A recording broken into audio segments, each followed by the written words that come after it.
All right, we're back on the Mana Symbol channel playing a little homebrew of my own. This is Whurza's Paradoxical Dollhouse. Whurza's Paradox House of Horrors. So we've got Urza Lord High Artificer, Whir of Invention, well-known friends here within deck building in blue artifact shells in modern. We got new card Blood Fountain. So for a single black, you get this artifact as well as a blood token. So this is really good at fueling giant constructs, giving you a bunch of mana rocks for your Urza Lord High Artificer, lots of things for you to tap for Whir of Invention, feed the affinity for Thought Monitor or Emry. So this card can do a lot of different stuff for these artifact shells. We're playing 3 of them, and in order to work in some fatal pushes. And then we've got a lot of one-of artifacts that can combo in different ways. So Sword of the Meek Thopter Foundry is, of course, a well-known combo with Urza. But we also have Paradox Engine. So Paradox Engine plus Urza is kind of a combo in and of itself, because once you have enough artifacts in play, you tap 5, well, you tap all your artifacts for mana, and then you use Urza's 5 mana ability. And if you hit a spell, when you cast it, it untaps all of those artifacts. So between those two things, you have like a soft combo, as long as you have enough artifacts kicking around. And even with a few artifacts, it'll get going really fast with your number of lands. Because let's say you have 3 artifacts in play, that means the activated ability on Urza now costs you 2. If you had another artifact, now it costs you 1. And if you hit another spell, then or another artifact, then it costs you 0. So it's pretty powerful. Then we've got Electric Bob. Thanks for the raid there. We've got Emry, and Paradox Engine with Urza. This all teams up in a pretty grotesque way because the Paradox Engine untaps Emry every time you cast a spell with Emry. So any number of zeros or cheaper spells out of your artifact or out of your graveyard, you can play them all out at once. Dollhouse of Horrors teams up both with Emry and Urza reasonably because it brings back a token with haste, so you can start activating your Emry right away and sort of start vomiting out your graveyard. And if you also have the Paradox Engine, it goes completely bonkers. Obviously, this is a lot of stuff to come together. However, we have a reasonable number of tools through the rest of the deck to maybe buoy us and help us get there. Thanks, Electric Bob. We're trying. We've got Thought Monitors, which should be relatively cheap in most places. We've got Thopter Sword combo, as I mentioned before. Should probably have an Ensnaring Bridge in here somewhere. So that's something to think about for the future. We've got the 2 Spellskites. Those are great at protecting your combo creatures. So, and we got 4 Urza Saga, and there's the other combo that you can go infinite with is 2 Mox Ambers plus Emry, and the Paradox Engine puts you on infinite mana. And then if you have a Witching Well in the cycle, you can draw infinite cards at that point. If you have Urza hanging around, you can spin through your whole deck. So let's see what happens. It is possible that like some of the superfluous stuff in this deck, or some of the stuff that we identify as being a bit superfluous, should be switched. We can draw infinite cards with just 1 Bauble too. Well, yeah, but not now. So if you had like 4 counter spells in your deck, that would be good enough to win the game most cases, right? Because you just pass the turn with 4 counter spells.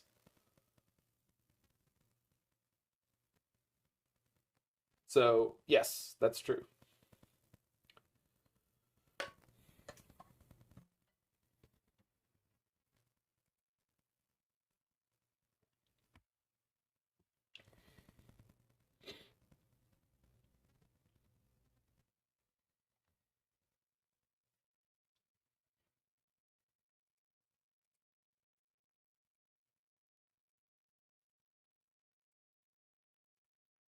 Basically Gristlebrand. Yeah, kind of.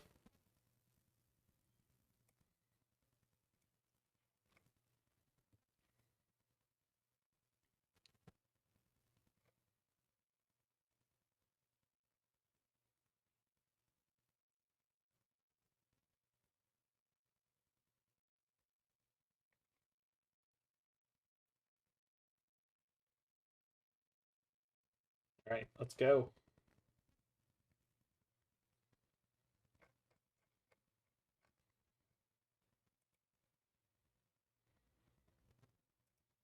All right, on the play in the first one. Already found some color problems. Not really.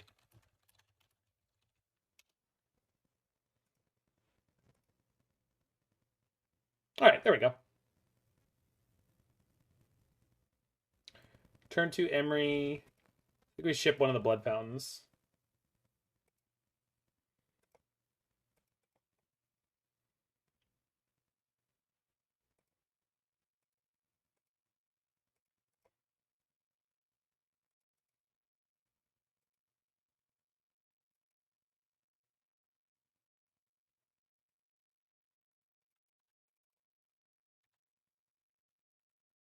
Perfect. Perfect.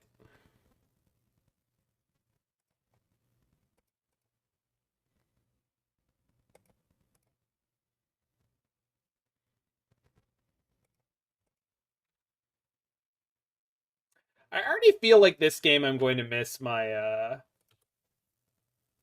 my Crucible of Worlds.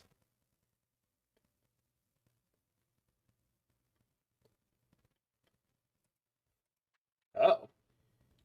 But we milled over a Bauble. This is so sick.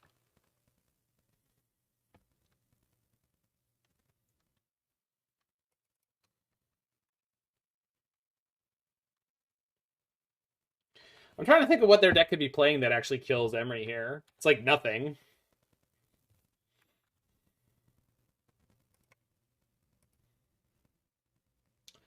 Eventually, I want to play the Spellskite, but not while I can activate to make a construct.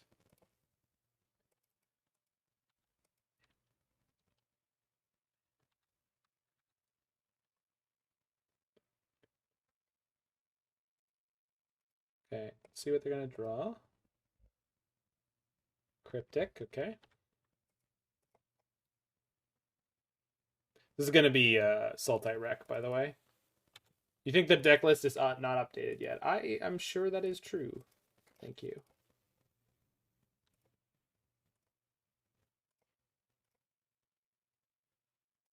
All right. Now it is.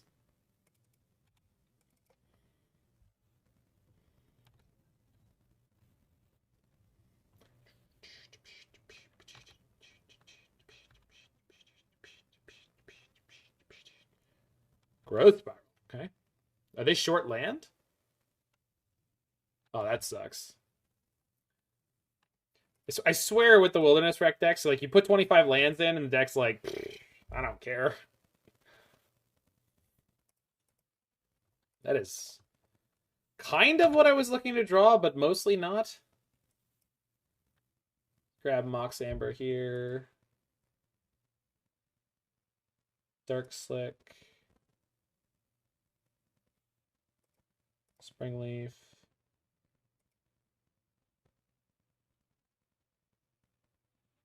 They play the Spellskite now that they're... Okay. All right, well, our deck's working.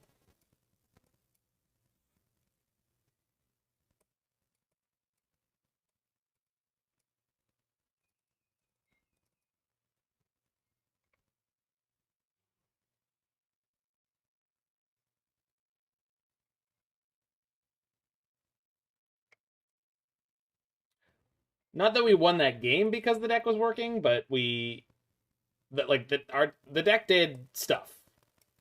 So we didn't just fall over and fail. How do we win if we cut combo? What combo? I cut a combo. I cut a combo that's probably not super relevant in the matchup. Yeah, we pop off with Urza and Urza's Saga. Yeah, Construct beats. Because we're playing against an opponent who's not going to have any Wraths. So we do need to try to keep them off the Wilderness Reclamation.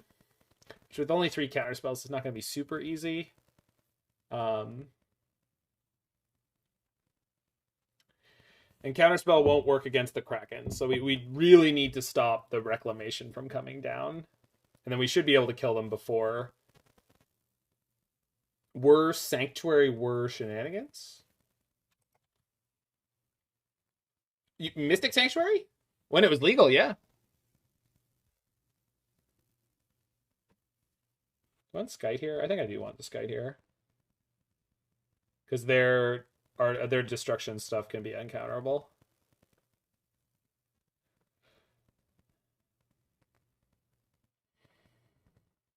This is the matchup where I do wish I had Welding Jar, but we don't.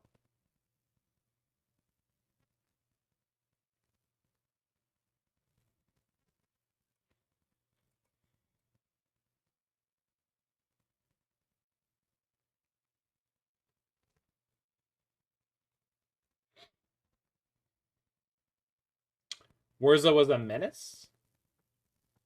Yeah, it was pretty alright.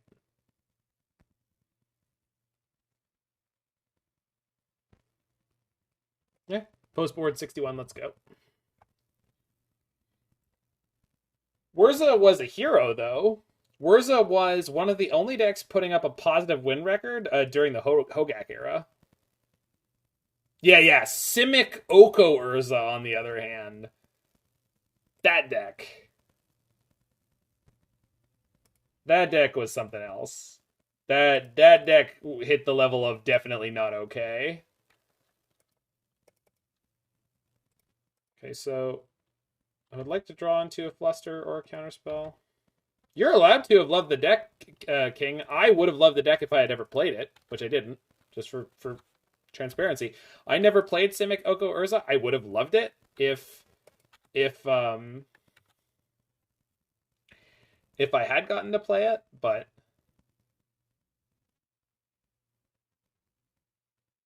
because they have a Abrupt Decay in their hand. They also have probably have a Counterspell. I think we're jamming Emry into the counter here. Maybe not. Okay, I want the Blood Fountain. Let's bottom Shadowspear. And if Emry does resolve, I'm okay with actually milling over both of these. But I don't want to draw Shadowspear. Hey, Toboggan. I'm doing quite well. I played as soon as I saw the first list. They banned Oko, and then I replaced it with Uro. Yeah. Bro, even Oko-less Teamer Urza was broken. Yeah. The Teamer one without Oko was great. I mean, they were all really cool decks. I like them all a lot. Okay, I know they have an Abrupt Decay in their hand. Okay, now they can cast it. But the way they sequenced out here is gonna benefit me nicely.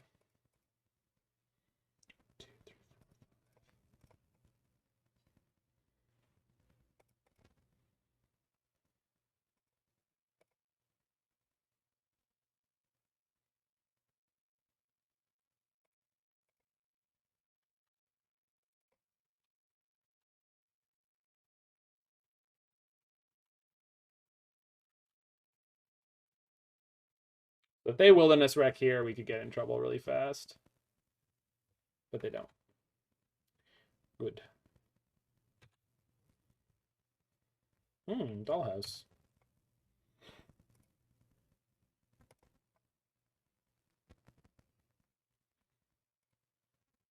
Cool. So we get to do this. Into this. Blood Fountain doing good work. Oh no, Cryptic? Oh, they just went counter draw. Okay, that's fine. I was worried about counter bounce. The tempo would have been a bit of a blowout. They don't have triple green for Fracturing Gust here. Oh, they do have the Reclamation though. And they could have had triple green for Fracturing Gust. Okay, might be in trouble.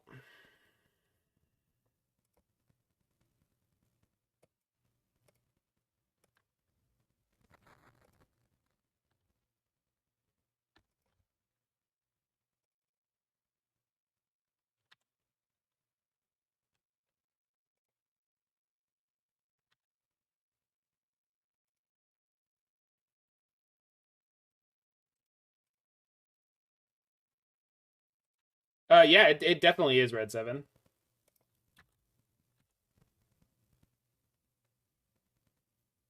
But it's hard to balance all the particular elements of that. This is kind of evil? Well, thank you.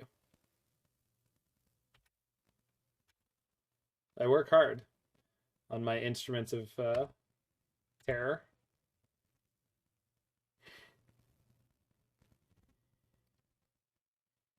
The best part of this is the Kurt Cobain and Dave Grohl harmonies on it. Harry the Lizard Wizard.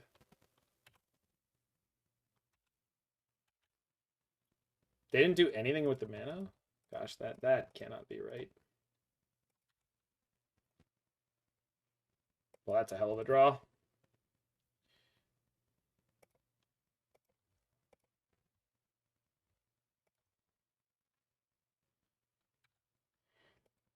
Someone said evil.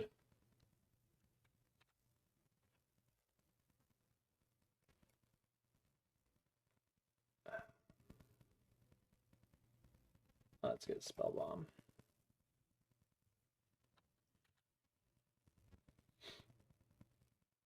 So at the moment I can't activate, so let's play this first. See if I can hit a land. Top monitors hunt in pairs. They do hunt in pairs.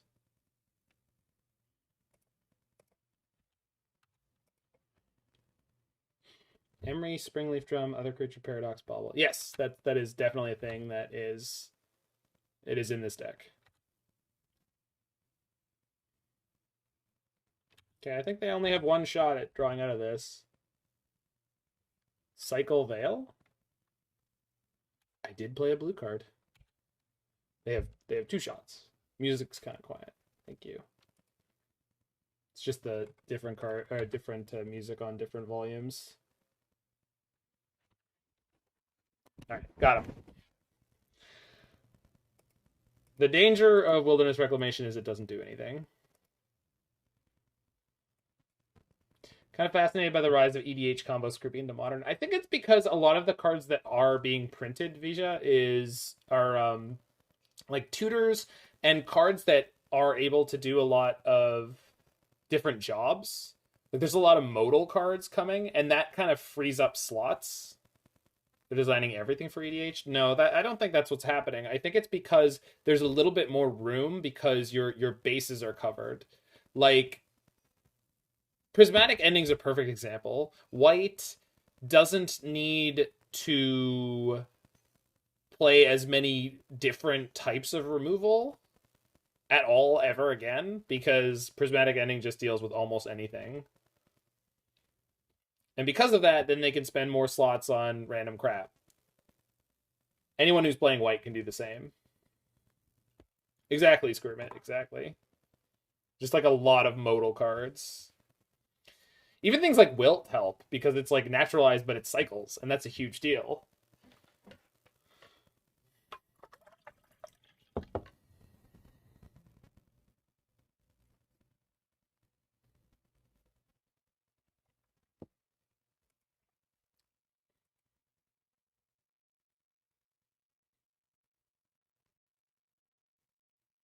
Right. Well, Solitude can kill lands, as long as they're also creatures.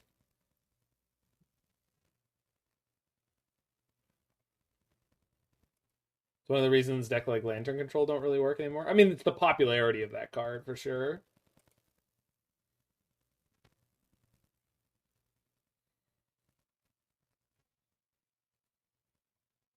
My opponent is the Bruise Brothers. I love that.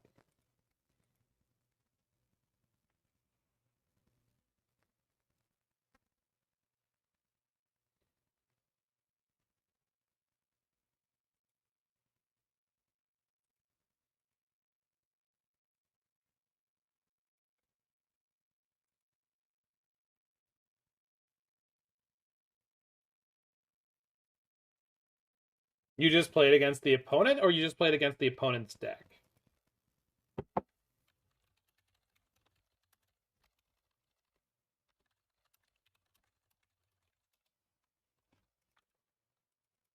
You played against this player, okay. I mean, I guess if we're going brew on brew, like you're the one in there 2-1. Okay, nice trophy by the way, Pi. The classic.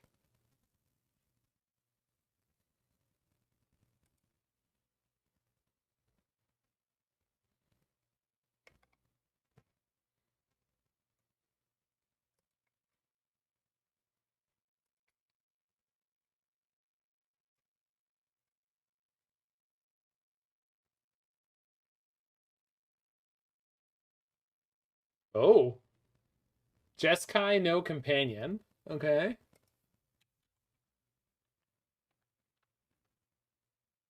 Emry?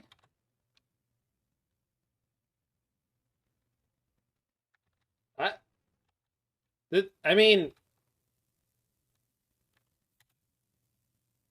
if this is what I think it is, it's not really. I'm not shocked. This isn't.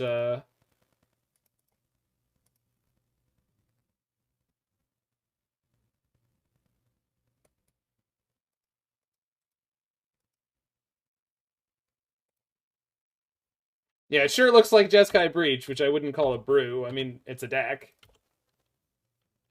I. It's not common, but it's not like whoa. I can't believe they played the blue Breach deck, but they added the really good color. All right, you can not say anything you want.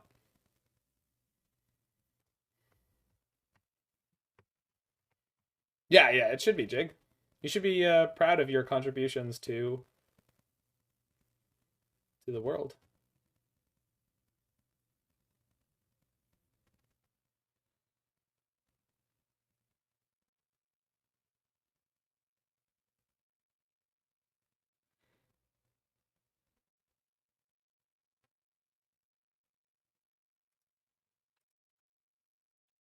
Okay, so I played the Darkslick Shore there to get it to come into play untapped.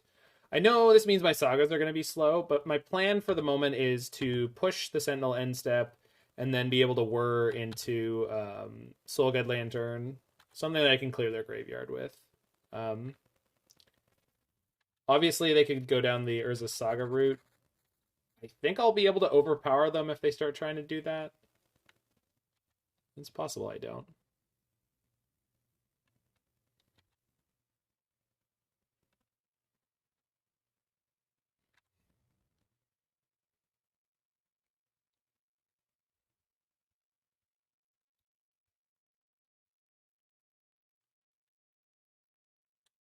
That's annoying.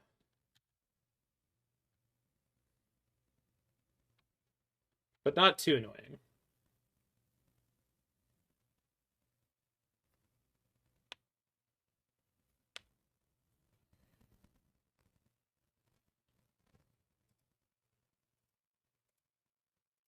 You're probably right, Gato. I frequently don't solve situations like this quickly correctly, so you're almost definitely correct.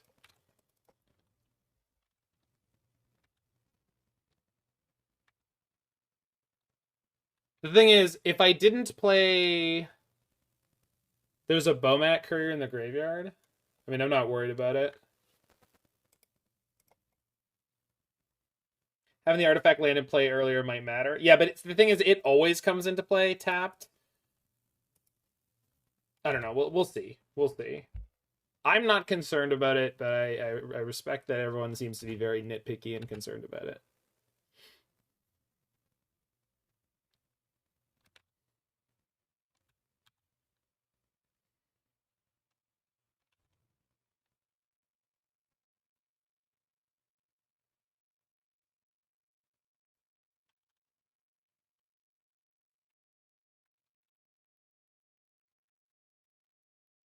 Forget how much the normal version of the song kind of sucks.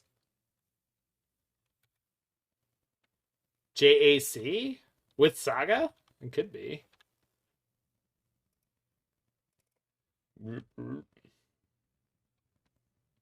God, why is it so slow?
What is AV? Audio visual?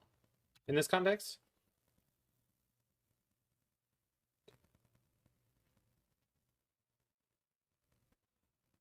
Okay. Yeah. I gotcha. Thought must monitor costing 3. Yeah, they're just being on the play and they got too much crap going. I don't know if we come back from this. It's too much, even without the extra sentinel.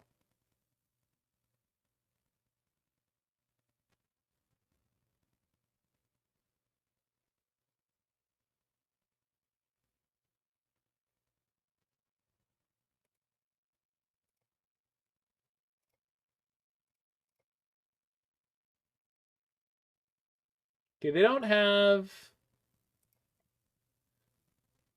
the Shadowspear in their graveyard. So I'm not literally dead. Oops. Oh well.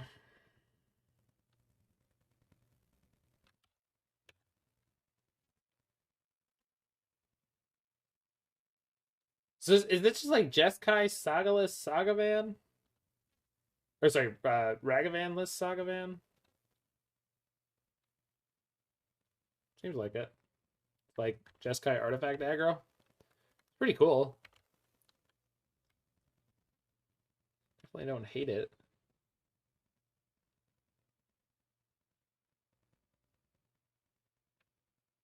Wonder how many Amber they're on. Is there any in the graveyard? Oh, there's one in play. I hope exactly one, unless they have a reason to play more. One is the correct number for a deck like that. We haven't seen a Ragavan yet, and I don't know if they're playing it. Maybe they are.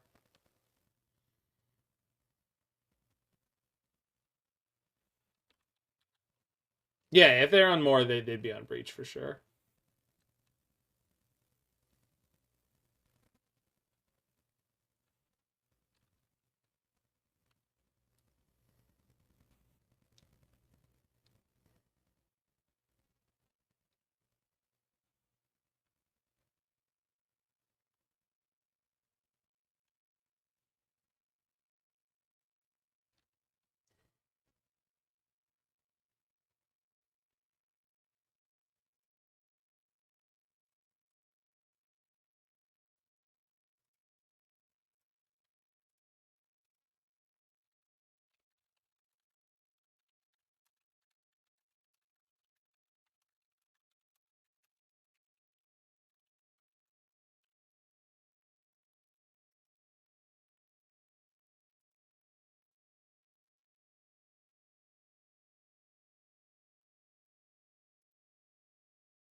Portable Hole's not actually dangerous, but I just don't want them to get the extra construct size as much as possible. Obviously, I'm going down an artifact to keep them down an artifact, so it doesn't really help me that much, but...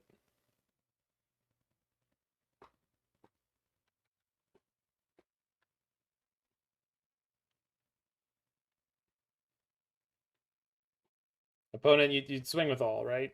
Like, you must have Galvanic Blast in your deck, right? Good.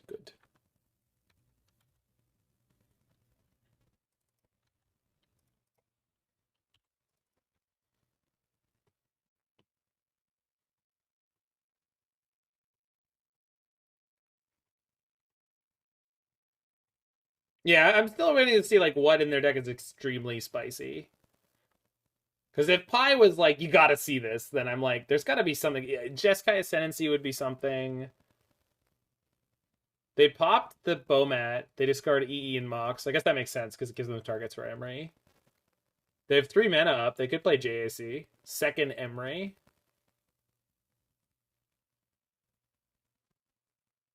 DRC, Prismatic, Bomat. There's nothing there. Nothing so far.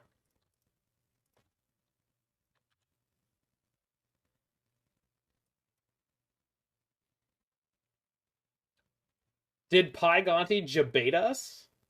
No, he's not a Zoomer. He can't jabate us.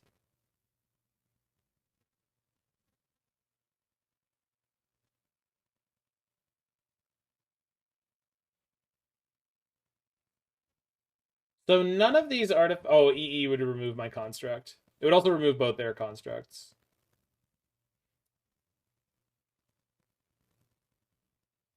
Clean mid-range value list?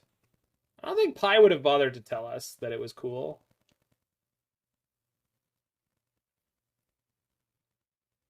Yeah.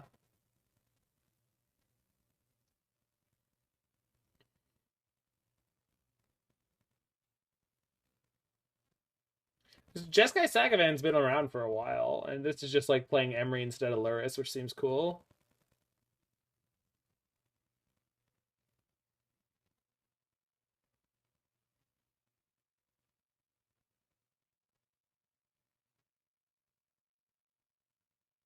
Yeah, I believe you, Pi. Yeah, like you pitch a Fury and their board just dies, right? So I'm basically just dead here, huh? Technically alive, but mostly dead. I can afford to shrink my construct by one? No, probably not.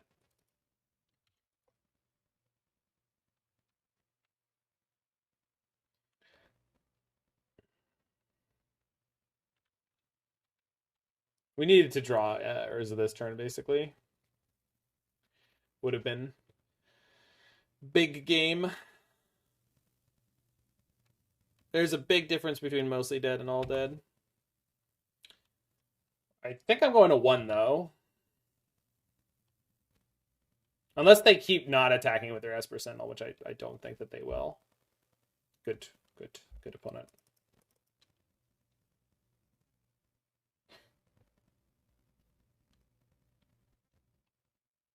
That's not a blunder, Mord. Someone did nail the ultimate classic blunder. I have it on screen right now, by the way. This is it. This is the one. This is it. This is Modern's greatest classic blunder. This one. That's the one. There's only one. It's this one. Yeah. That was actually the original one I thought of a long time ago that kind of inspired me to do it, and I just didn't get around to it until recently.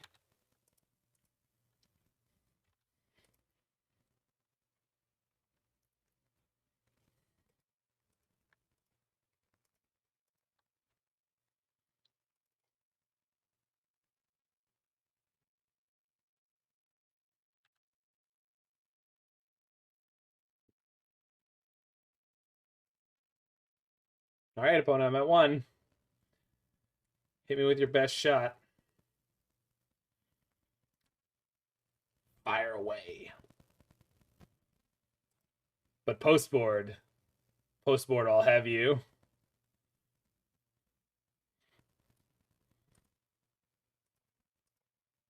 So I can't sack our blood now. I don't want to anyway. They're drawing Scalding turn. They can pitch for that. We've flooded pretty badly this game. That's a good draw, though.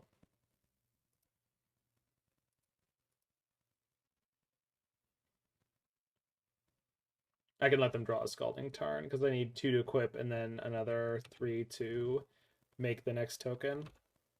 So because I know what they're drawing, this is not as risky as it looks. Go equip.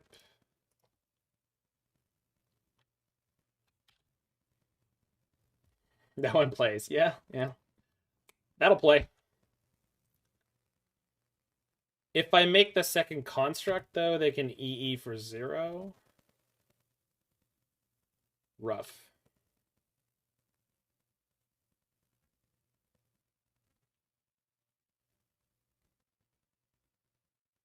Okay, Mord, I didn't go read it. I didn't go watch the movie again. It's okay. No one else seemed to complain about it. It's fine. Meme format is fine. Technically incorrect. We'll fix it in post. Don't worry about it. This isn't going out live.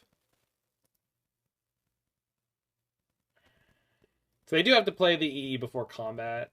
There's not a lot of reason for them not to. Yeah, that's a problem.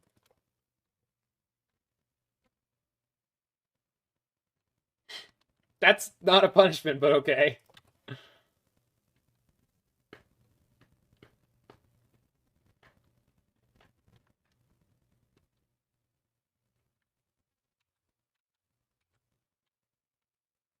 really want to see what cool thing they're playing. I'm excited, but I want to see it. Damn it.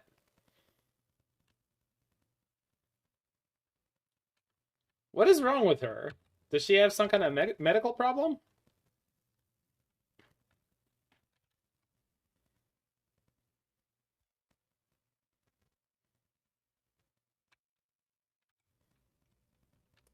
It's fine if she does. I mean, I'm not accusing. I'm just, you know. Princess Bride. Like, there's... Alright.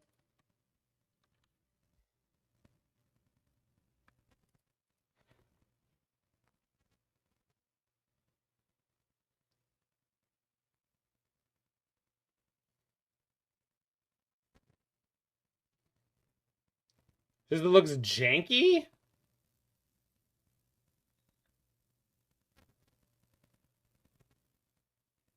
Okay, you got other problems on your hand there, Vija. I'm sorry for your loss.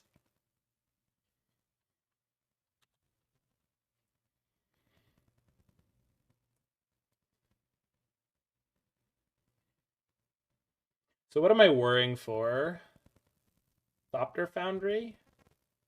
Doesn't do much for me.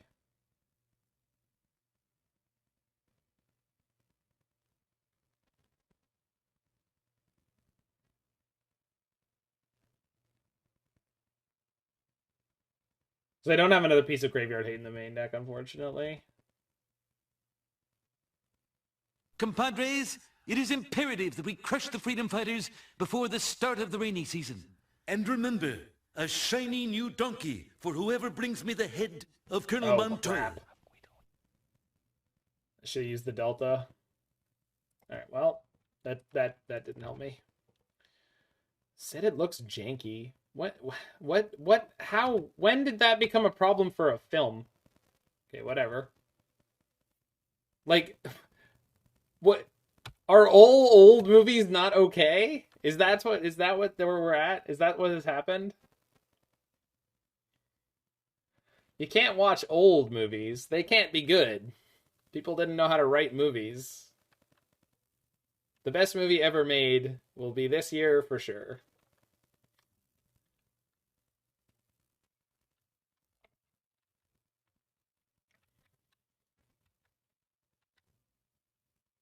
Isn't the jank part of the experience? Well, no, suspension of disbelief being disrupted is not intention. Like, that's not a good thing. The old budget type of thing. That's what a lot of movies look like in the 90s. Like...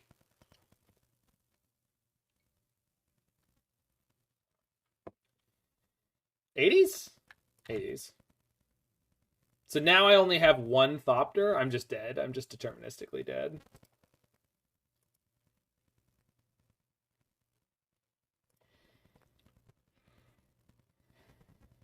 Oh, there's the spice. No.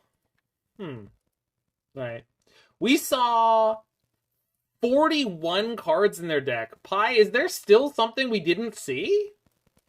I just have a hard time believing that that's the case.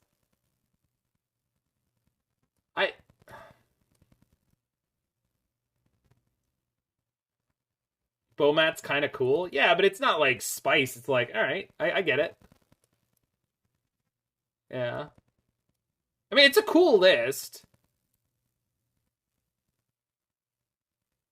No, we didn't see Stoneforge.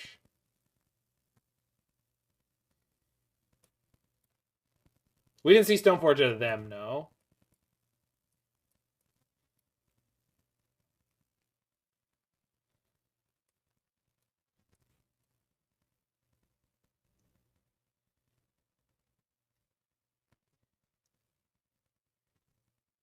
No, you can spoiler it. The spoiler was Stoneforge? Alright. Can't believe we didn't see one. I also can't believe we didn't see any larger equipment. We didn't see a single sword, Batterskull, Cauldra, Nettle Cyst. Nothing. SFM, Ragavan, Emry. Alright.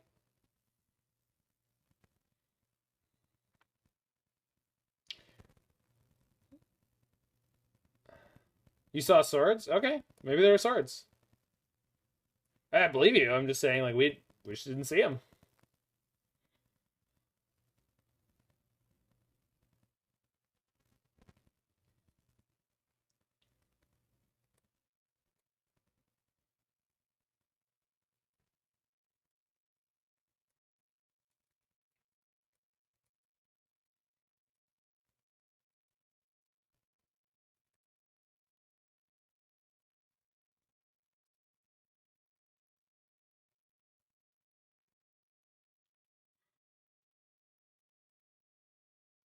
Hmm.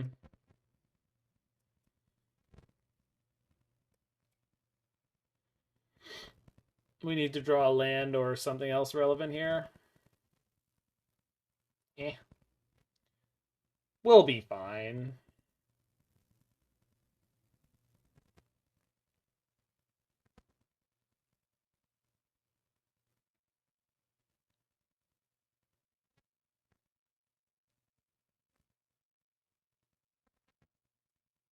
Fundamentals a 6.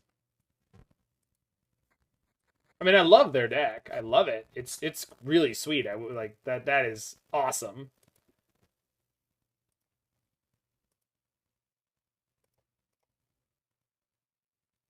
Another Bauble. I mean, it draws me another card deep. Sure. Yep. I don't need to PM it to you. There you go. Yeah, Pi, I mean, I think our barrier for spice is just a lot higher than yours. Like, none of the cards in their deck are at all bad cards. They're all, like, pretty rockstar, cheap cards. They all seem modern playable. It's, like, about as spicy as Crusher Bot's deck, right? Which is spicy for modern, but it's like, you know, it's not really all that spicy.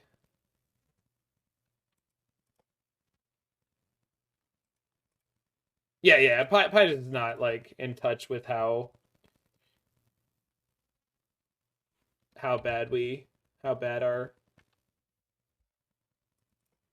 we're not all spikes. Yeah. As a spiky list, it's definitely really off beaten path. They played like a Murktide deck?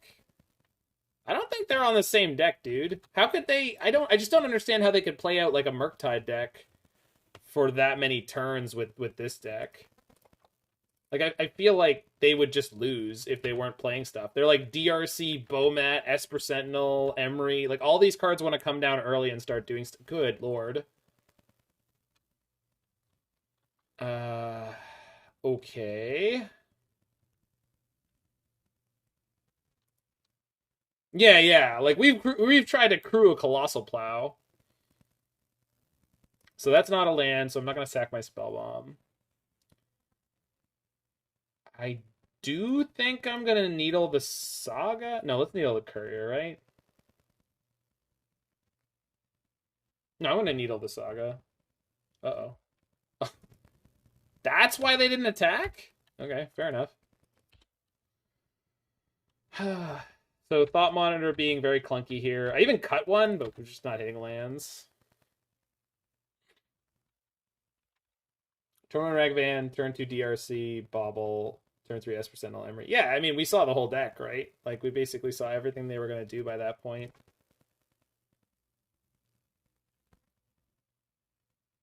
Now we just sack this to draw.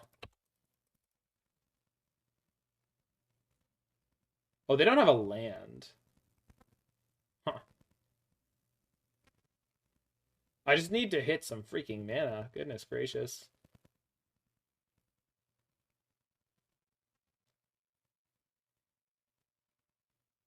They're like so close to the Thought Monitor. I was like 1 mana off and I just couldn't find a land. Okay. Closer.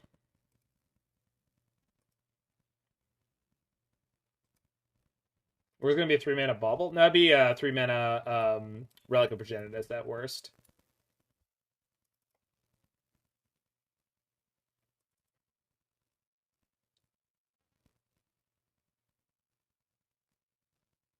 They chose Polluted Delta. So aggressive. Yeah, I think the thing is, Jun Sagavan gets to play through the mana problems by playing red and 6, which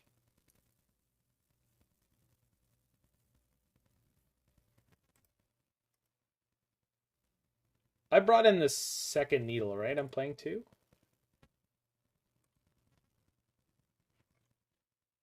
I am, so I can still needle the bomb it. At the moment, needle might be better than Soul Guide or Relic.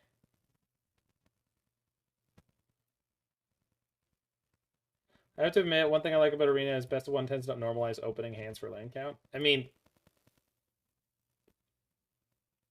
okay.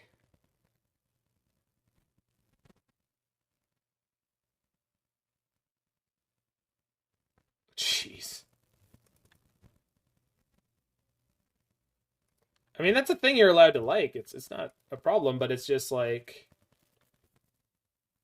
I don't know if that actually helps as much as people might think that it does. They bauble me, and then they're gonna rebuke.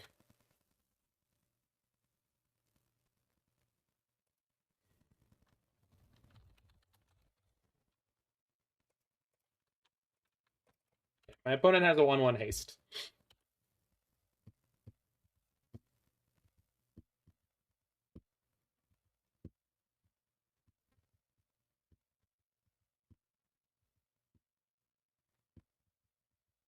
That's the problem. I definitely look like Teamer, Andy. The most recent one I played was not playing Wilderness Wreck. You could cut like a couple random cards for 2 Wilderness Wrecks.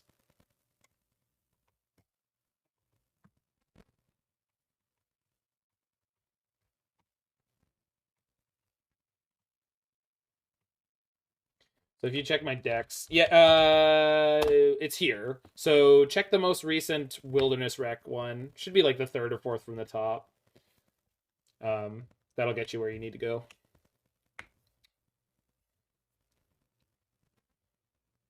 The first Wilderness Reclamation deck you find with Hullbreaker Kraken, or with Hullbreaker Horror.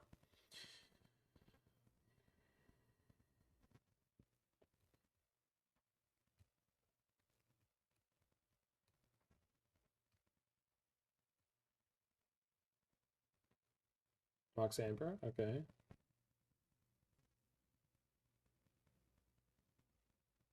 There's the Ragavan. Gosh, that took them forever to find.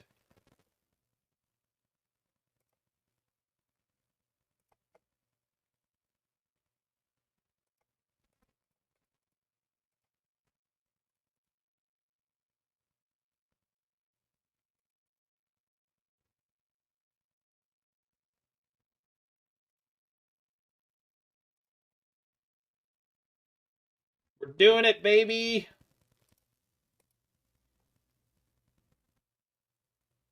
Of course, their giant Saga tokens are going to be a problem in a half second, but we'll figure it out. It'd be really good in this deck. A bridge. I wonder if anyone ever considered putting a bridge in this deck.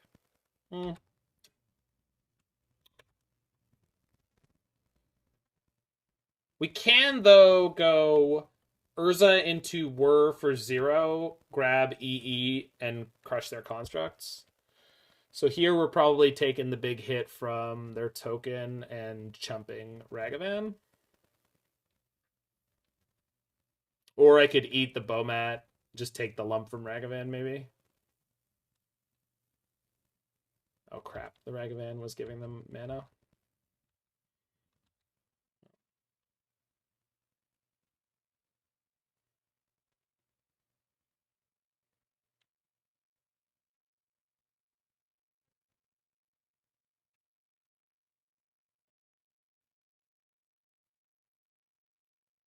Second Mox Amber. Wild. Wild. Now comes the JAC. Nope, just DRC. Galvanic Blast. Alpen Moon. Okay. That was incredibly unexpected. Very well. You have resolved your Alpine Moon.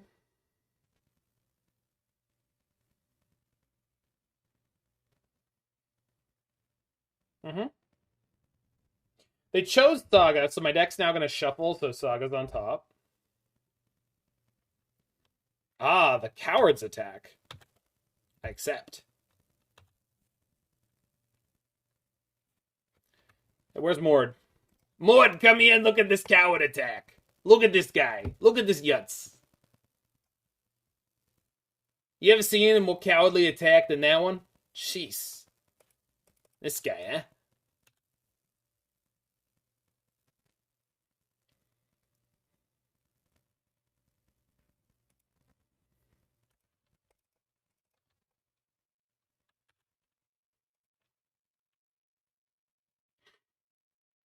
Then we get an instant speed Whir for Thopter Foundry, which is pretty good. Or even untap and then grab Dollhouse if they kill like just the Urza or something like that. Can also grab EE and pop it. So we have a couple different options.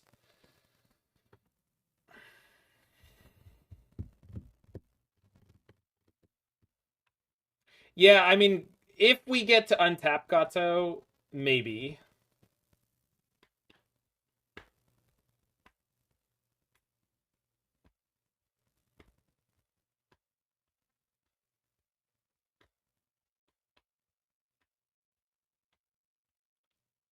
Time Raveler.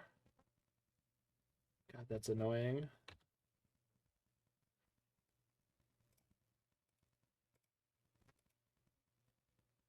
I boarded out the Spellskites. God, I'm a moron sometimes.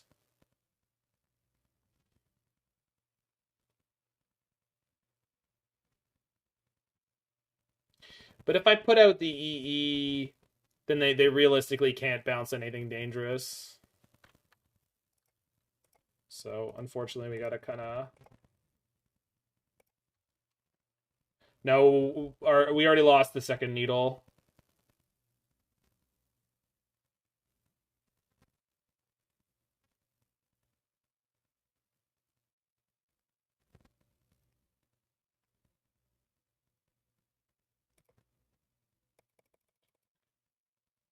Still in a very good spot here.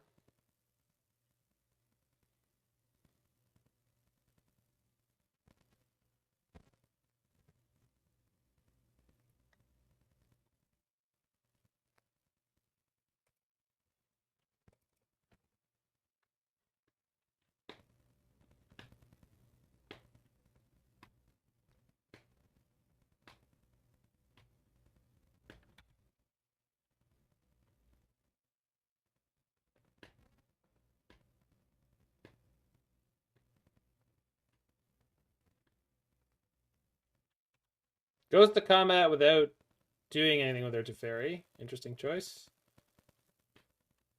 Very well.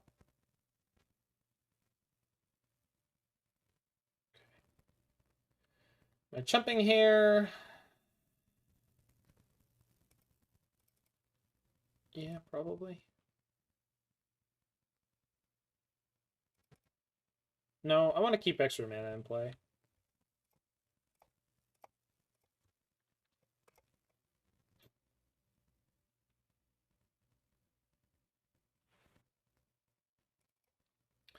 I just don't think I'm going to block the DRC this turn.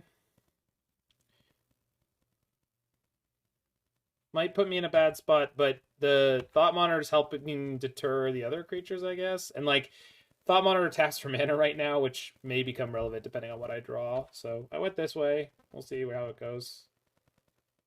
Also, Thought Monitor can attack the Teferi. They might be kind of spoopy about it. They bounce their own Needle. Now they're going to Needle Urza. Use Relic to kill DRC. Oh, I popped both of our artifacts. Didn't register to me in any way.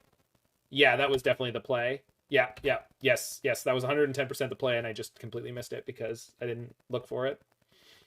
I was wondering if I had a way to kill the DRC, and I was like, oh, the E doesn't do it. It fills up the graveyard. Yeah, yeah, I should have done that.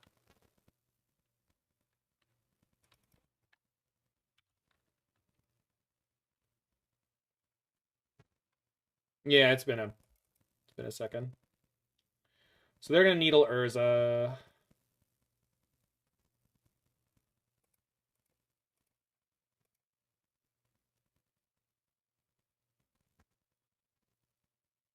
But he still gives me mana, so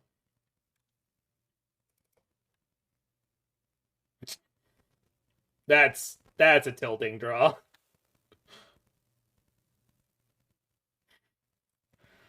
I mean, I'm definitely blocking with Thought Monitor now.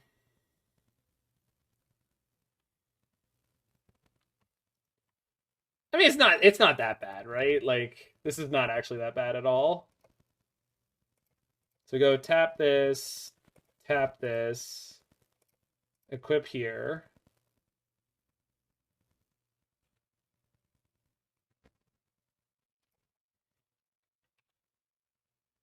Attack to Fairy. Well, we sideboarded the Relic, red 7. We have a Soul Guide Lantern in the main deck, and Relic in the sideboard as the second piece of Graveyard Hate. Can you Urza into Dollhouse? I believe I can. Even if I can't, I'm not worried about casting the Dollhouse this turn, Jiggy. It's sorcery speed only, so I don't have a creature in my graveyard. Opponent? Okay. They'll figure it out. Like, I don't... Oh, you wanted to Urza into Dollhouse into Urza. Yeah, not quite. I see. The legend. I was gonna let. Yeah, I was already planning on legend ruling it, and I forgot that there was a relevant second half to that happening. I think they equipped a Thought Monitor. And I know I have an 8-8, but we could have. Could we? If we didn't equip the spear, I kind of like gaining the 2 though. Well, they also gave me the Ragavan for free. Now they don't have a legend for their Mox. So... yeah, that was just me being sloppy goofy. EE on 0.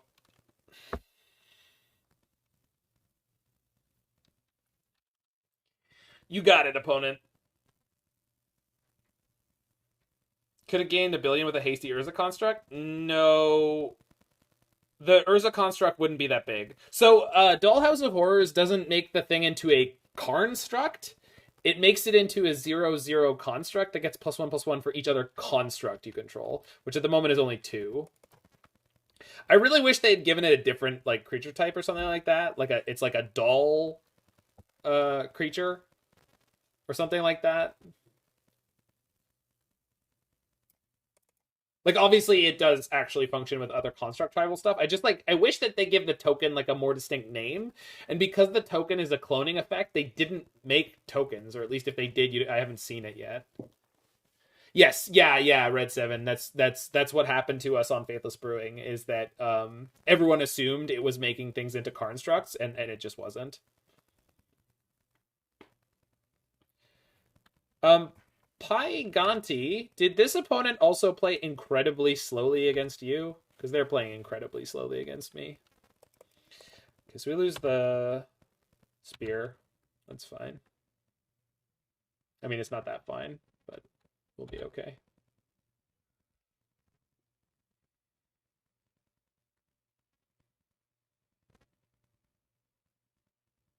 So now we just clear the board and crush them.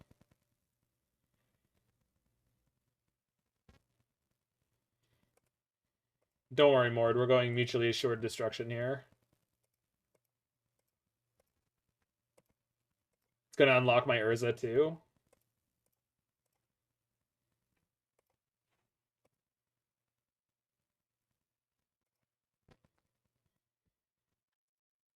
Oh, that's not what I want to play.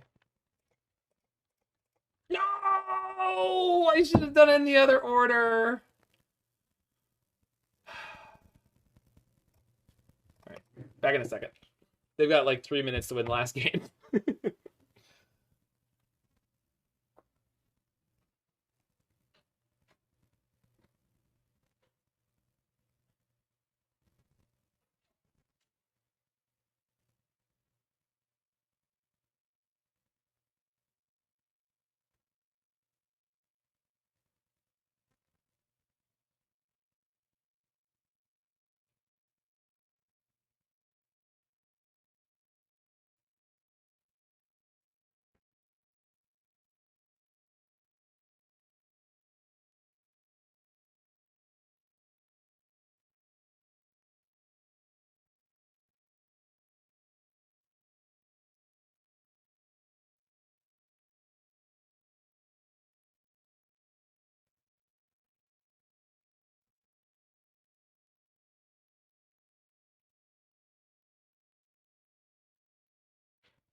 So we were light on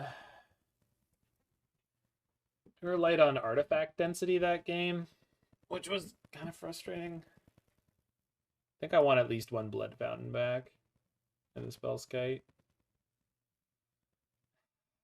Am I shaving an Urza? The super aggro matchup, probably.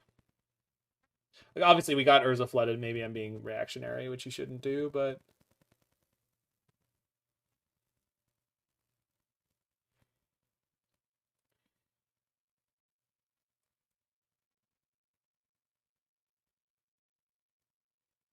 Man, EE on 1 just annihilated them. Like, that was ridiculous.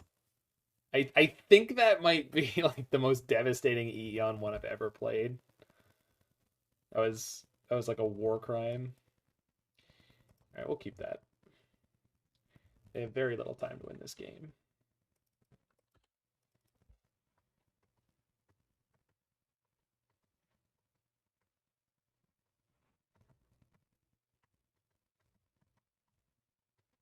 Maybe they finally found a turn 1 Ragavan, though.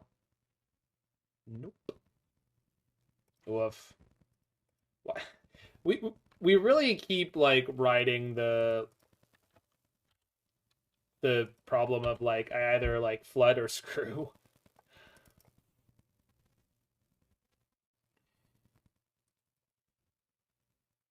There's the Stoneforge. This gets like a Cauldra. I could die very fast. Sort of Feast and Famine. Oh, it's okay.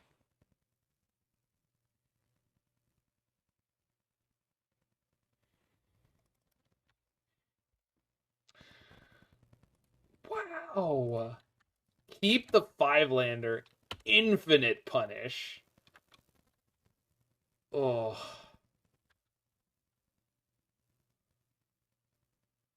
I guess we're going to sack this blood token and try to draw.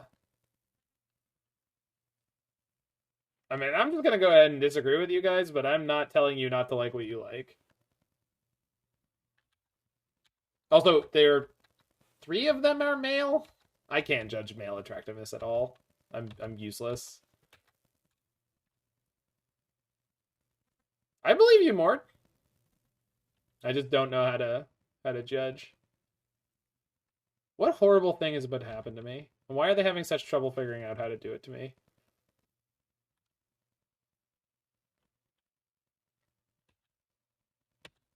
No, not even my own, Gay Lincoln. Not even my own.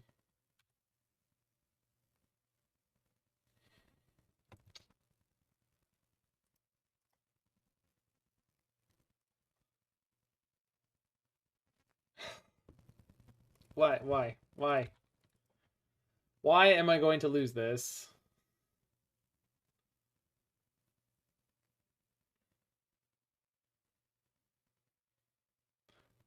I don't know, more. That's like saying a sunset's objectively beautiful. Is it? I guess so. I mean, I think most sunsets are beautiful. That's not what I'm saying, but I'm like, you know.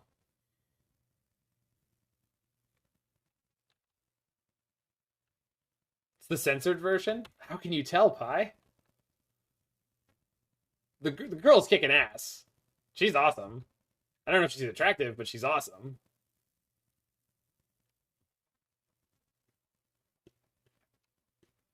Which is more important to me anyway. It's great to do both, but like...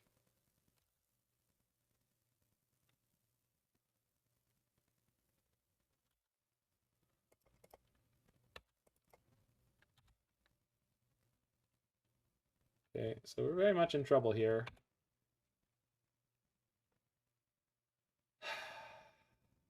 They have 54 seconds on clock, and I am going to lose. Because we drew 0 spells other than the freaking Sword of the Meek. Oh. At least we won round 1.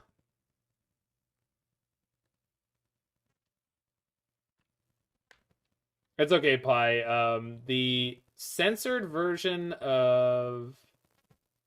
Am I dead to that? No. No, I'm not dead to that.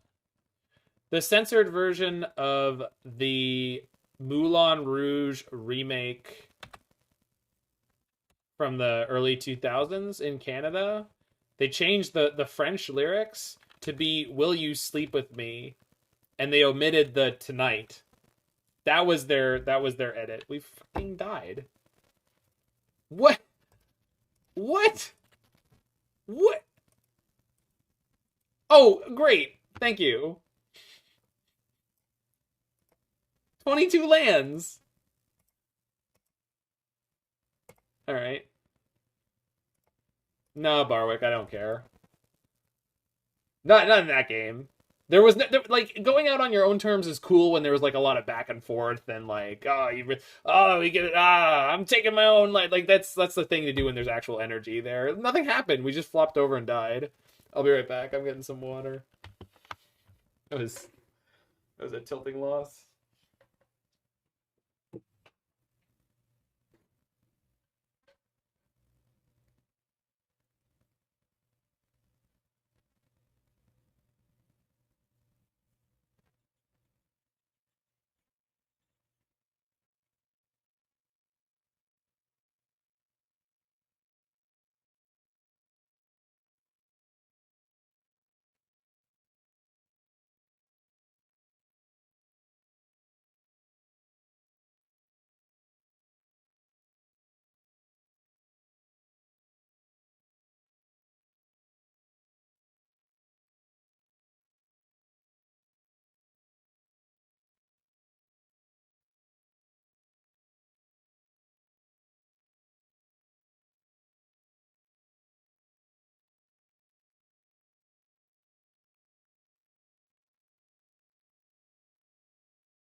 All right.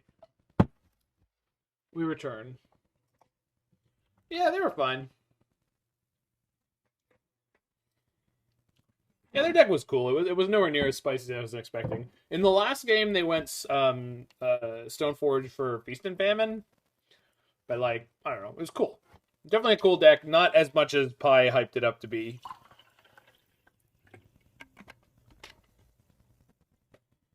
Wouldn't have called it spicy. I would have called it like just cool, just neat.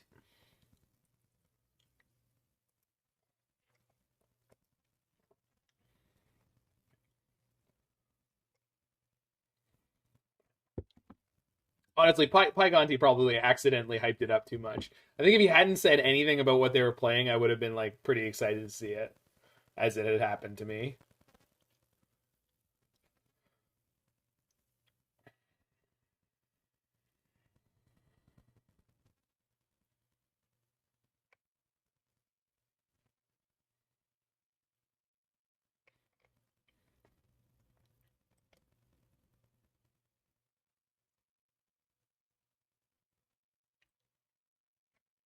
There we go. Let's rock and rumble. The reverse Streisand effect? Yeah, probably. It's like the what do I want to say, like reverse hype. Someone tells you something's hype, therefore it can't live up to your expectations. That's what happened to me with the first Deadpool movie. All right, we intentionally skewed the deck to have more of a shot in this matchup. And Spellskite is gonna do some blocking.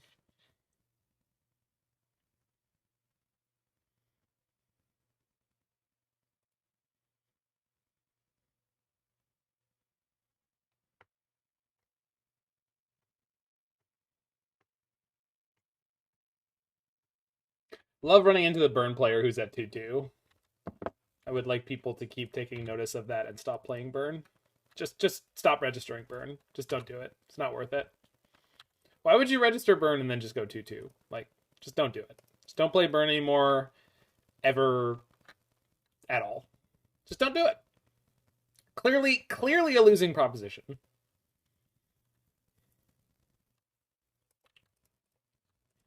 All right, Spellskite, your only job here is to die.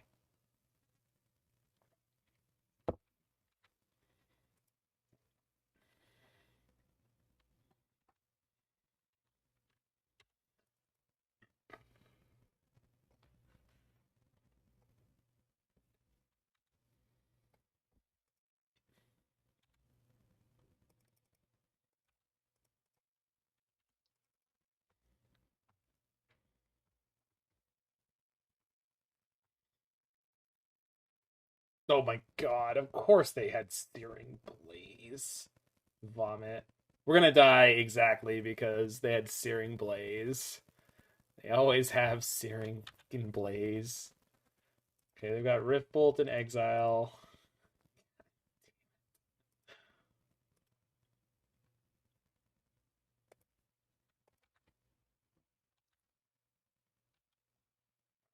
Well, that's fine, Turducken I'm not objecting to playing aggressive decks. It's just specifically burn. I have a bone to pick with burn. It's also not true that burn just plays fast rounds. It's just not.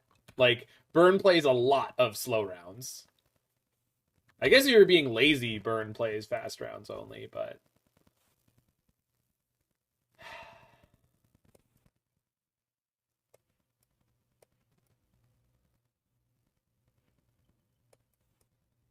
well, it's fun.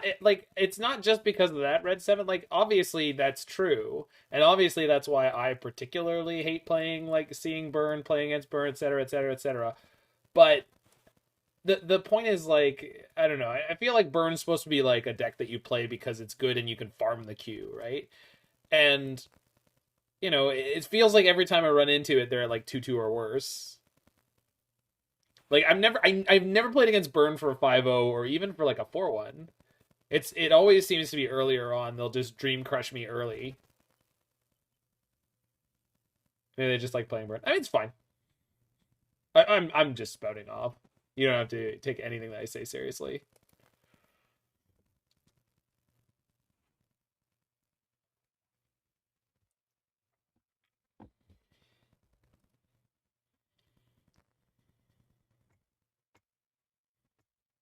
Did they turn 4 kill me? They did, because I didn't get a chance to play my Urza.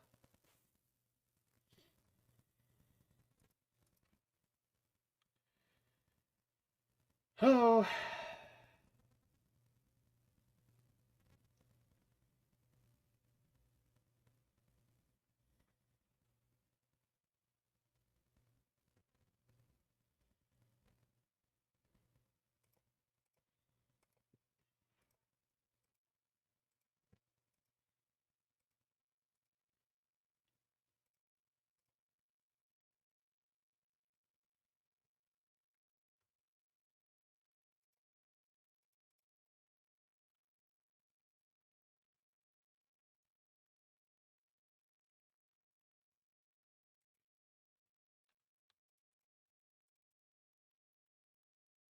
Good to kill dreams in their infancy stops greater heartbreak.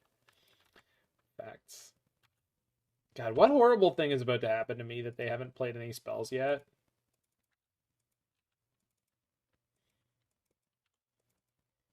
Kind of crazy Eidolon draw. Eidolon. Every time. Okay.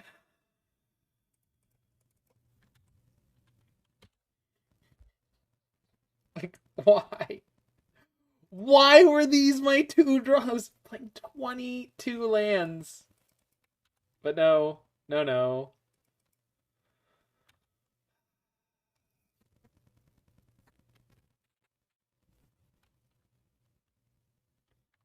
Not worth blocking with this until I can sack it.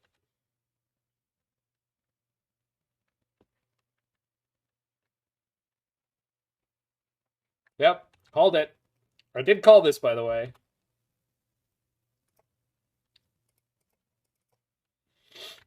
Ah, god damn it.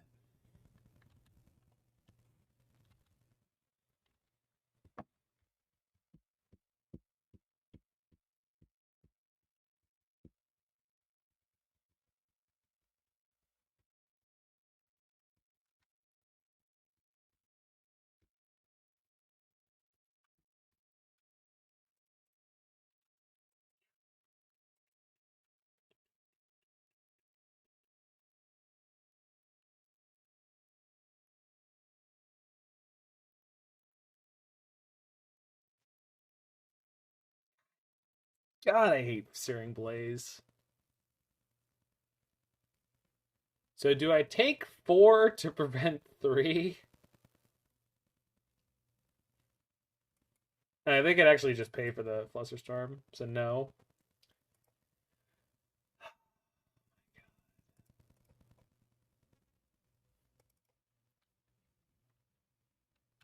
Okay, if we draw untapped blue, we can get sort of the Meek. So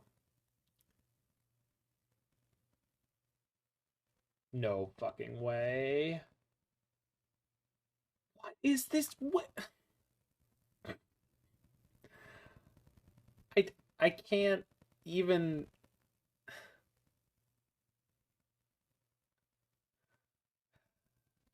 So this does deal 4 to me, but if we get to block next turn with the Thopter, which we should, that prevents another 2. And if they play another burn spell on it, then we win out. And of course I draw Springleaf Drum. So with the drum, and yeah, we still can't Whir. But I do have 2 blockers. So they've got 3 cards in hand, but they can't play 2 burn spells at the moment. The Construct's going to eat one of the Eidolons. But if they attack and I just go chump block, take 2, they can't win for the moment. Interesting.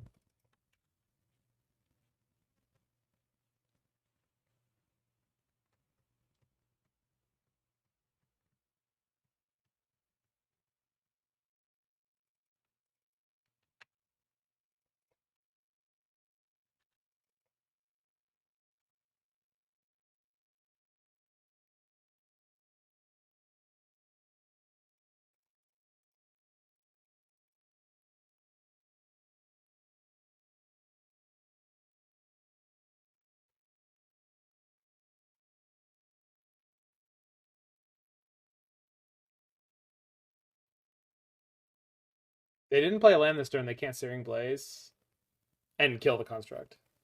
They could Shattering Spree. Okay. This is the only Springleaf Drum, unfortunately. And I actually don't want to kill either of their creatures at the moment.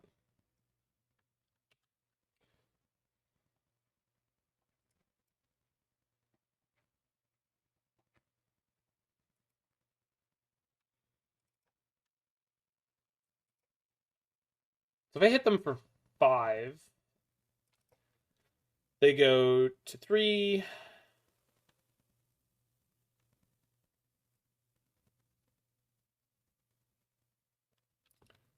And then they can't play any. They could play a spell. So I can't attack and I can't block. God damn it. If I had 1 more artifact here, if I had drawn an artifact land, would be okay. I think I'm just dead. I don't know why not block with the Construct there. Because they have to play 2 spells to kill me, Killy B, and they'll take... Oh, yeah. That was the line I was looking for, Andy. You're right. Okay, that does work. Right? Yeah. And then we have the Shadowspear next turn. Yeah, you're right. What is this? They had the smash the whole time. What a draw. Both games just disgusting. So, yeah, I had to, by leaving their Eidolons in play, they couldn't play enough spells to kill me. But that kind of thing happens all the time in these matchups, so you need to watch out for it. Outplayed hard. No? We just drew terribly for the matchup. Like, just absolute garbage. I know you're probably just memeing. Okay. Getting some more clunky draws. Excuses? It's not excuses, these are facts. Yeah. I could tell. Oh no, we finally hit the control matchup and I didn't notice and I didn't push my fluster or my fatal push. Fuck. God, I'm so bad. Yeah, just bad. All right, well, that's fine. Battle's fine in the main deck. You just can't play that many, Vija. It's fine. It's just like it's not good against Hammer. I mean, it's not bad, but it's not good when you need it. Oh, it's not. Oh no, this deck's probably on 4x main deck spreading seas. Wait, it's 60 card Omnath pile. Okay. Okay. Still bad. We're still not in a good spot. What? What?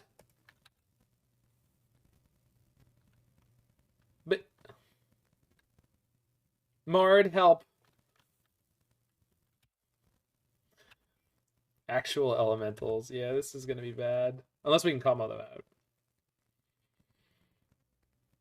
Yeah, I haven't heard the news exactly. Who's their commander, Kahira? The Orphan Guard.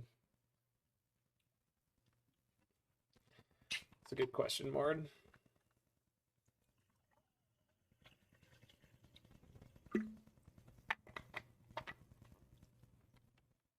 Well, either of them, right, Mord? Like, if you want to play a more controlling game, you can play...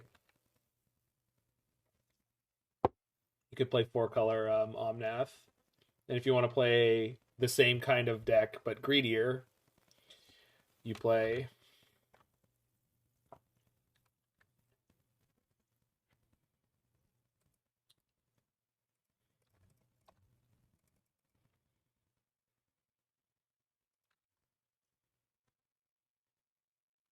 good draw.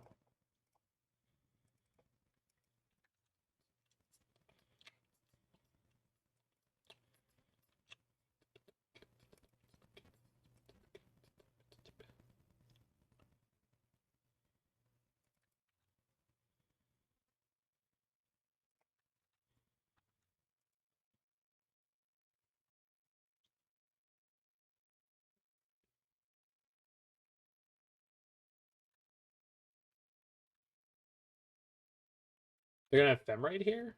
Okay. I will take the blowout.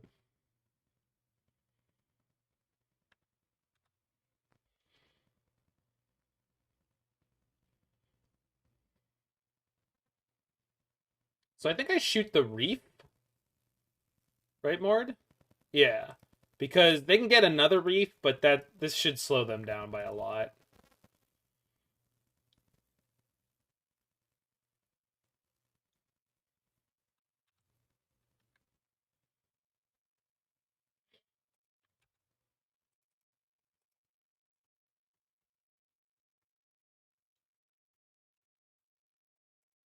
And I'll just get an ad break. Yeah, they've been happening. Sorry about that. I haven't quite figured out how to control things yet.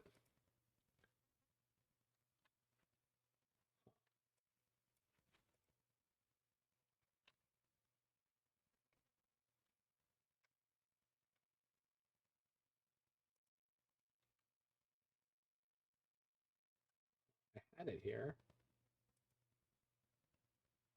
Okay, I'll figure that out. Okay, cool.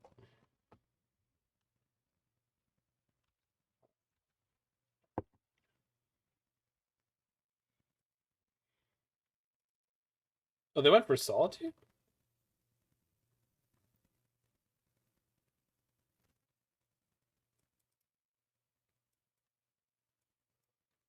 Yeah, they went for Solitude.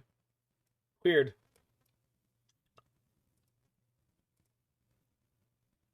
Huh.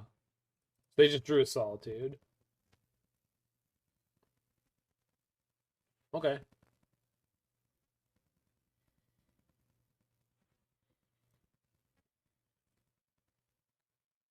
No. Oh my god. It's gross.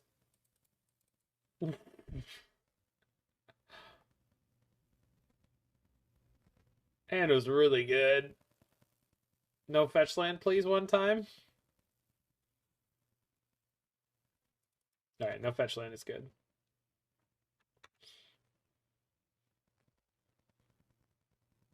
So we'll hold on to this for one more turn.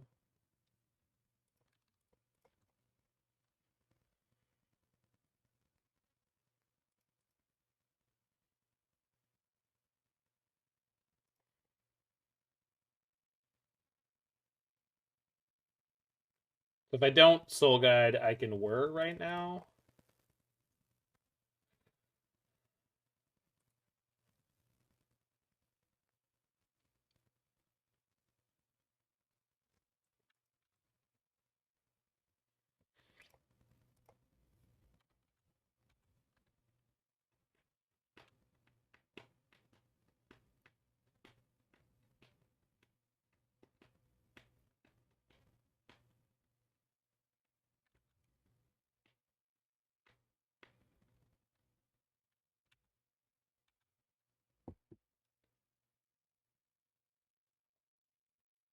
So Solitude's not a problem right now.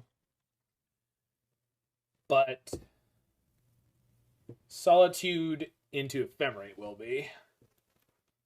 They already had one Ephemerate, so let's assume their 60 card deck could never ever draw a second. They have an ending.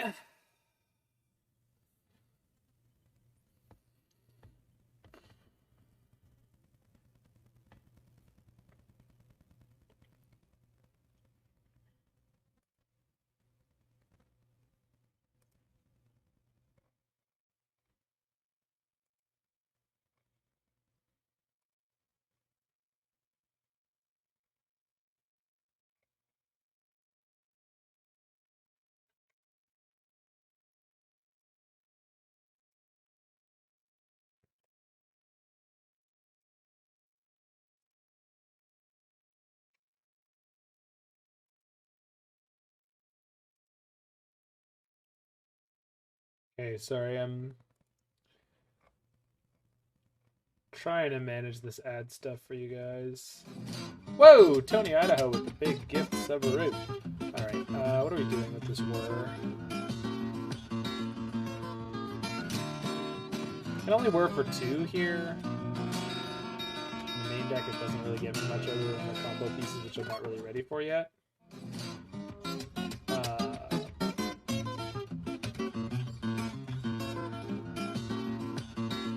I think I just get like a Witching Well and try to draw.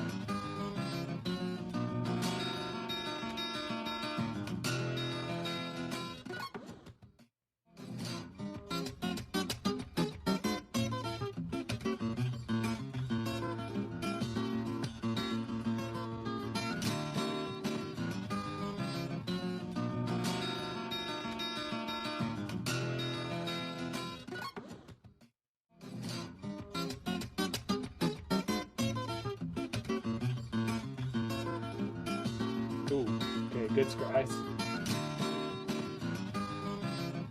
You can resolve that. Now you can Solitude. Oh, they can't Solitude.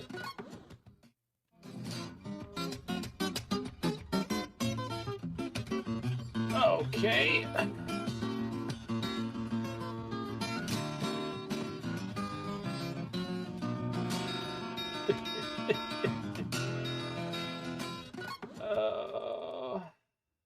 Now they found the fetch land? Now they found the fetch land?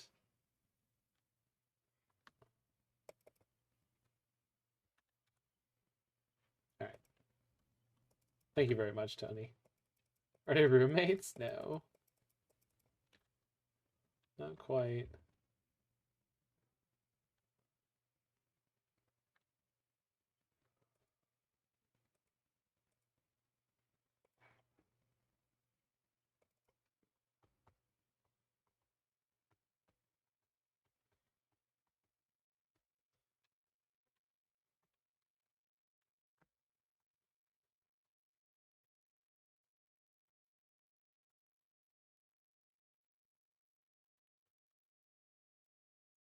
Moldrifter on top. Yikes.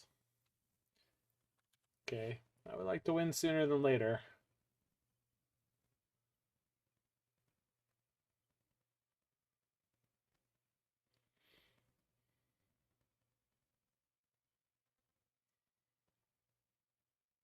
Good draw.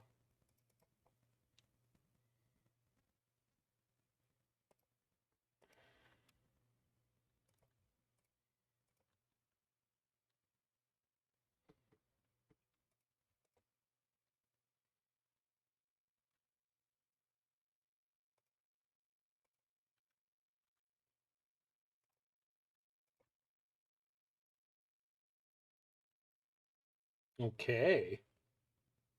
That's something.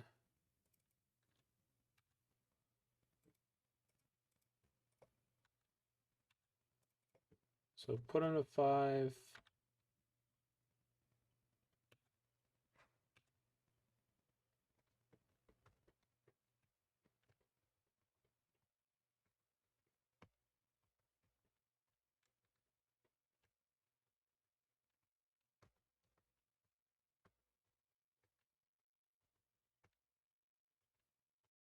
They don't have a second to ferry. You don't have a second to ferry. Oh, it's Evoke Moldrifter. Okay. Trying to spike the ephemerate, maybe? Or the second white card to pitch for Solitude? Or a fetch land to play the Solitude?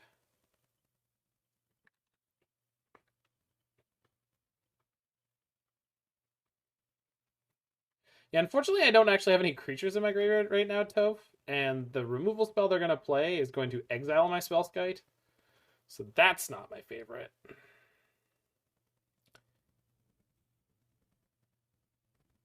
Oh, never mind.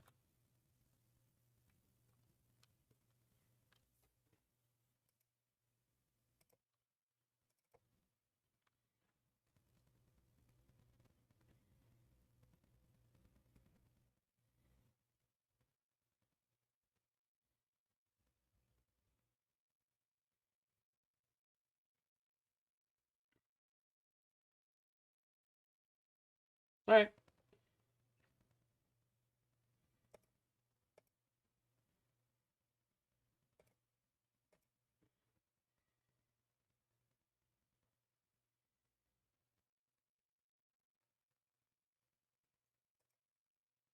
This does not make it small enough that Ephemerate on Fury will kill the construct.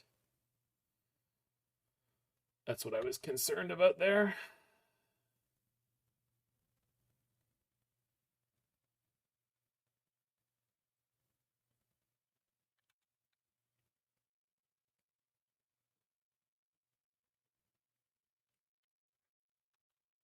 So I'm going to get a 4/4 Spellskite here. Pretty pog. I don't have a single land this Flooded Strand can fetch, though. That's not great. Oh, they can pitch for Solitude now. Shit. Goddamn Gahira. That can't fetch either? God, I misbuilt this mana base. There's too many fetches. No, wait. Is that right? Yeah. 2 and 1 is not good. Need more.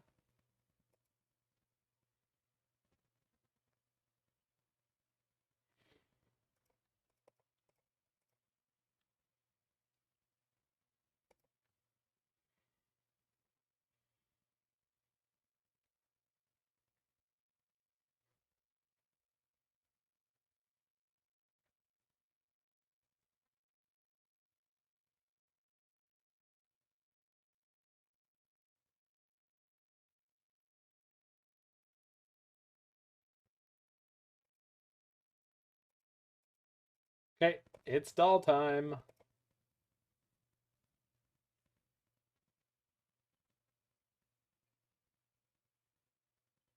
It's doll time.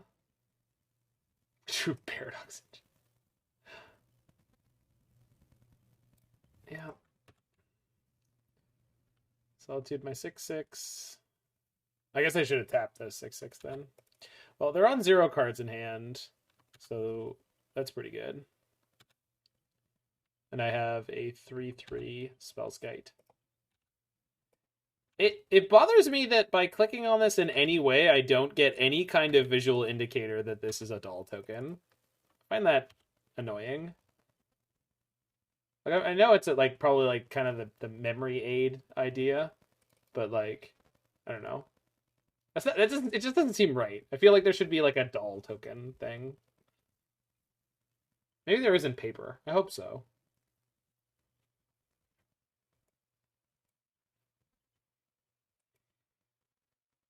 What did they draw? Oh god. Oh, it's nope. Wow. Good top deck. Fair enough.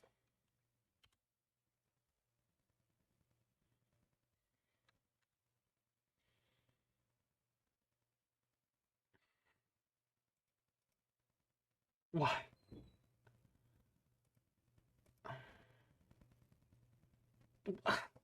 Why? Oh my god.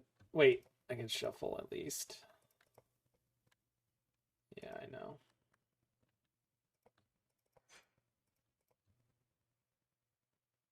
Okay.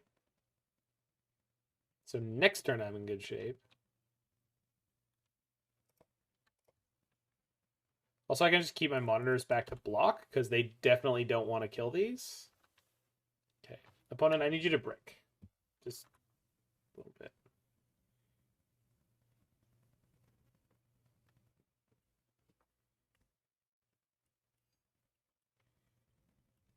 That's fine. We can overpower that. No attack. The respect for Dollhouse. Why did I say that we needed Ensnaring Bridge in this deck? It's clearly not true.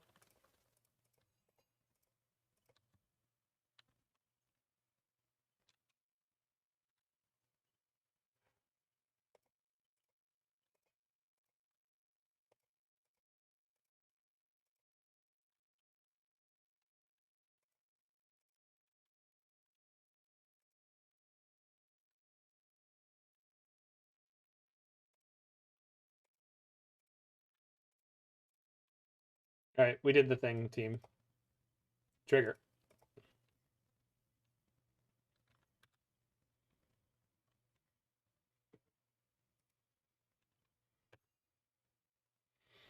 Thought Monitor in the yard. Trigger.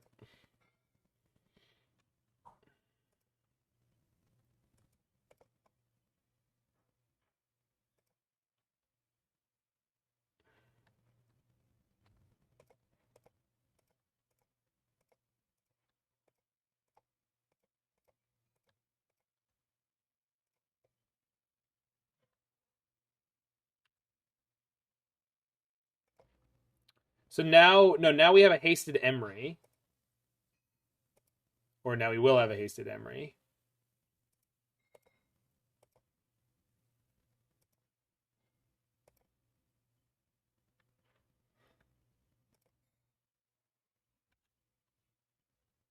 Which can play out anything we want.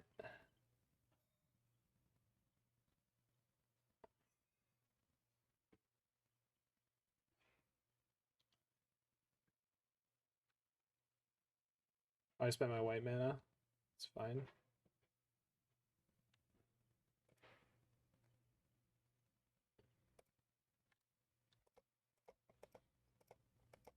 Oh, we're on infinite in a bunch of different ways.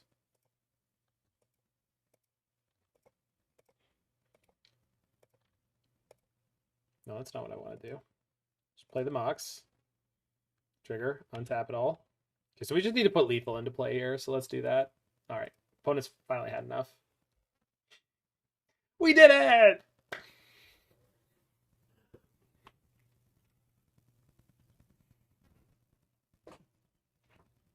We did it!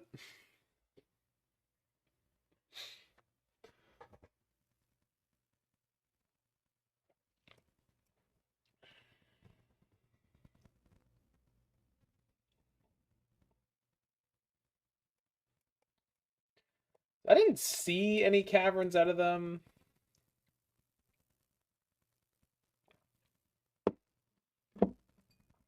So I'm going to go ahead and pretend like they're not playing cavern.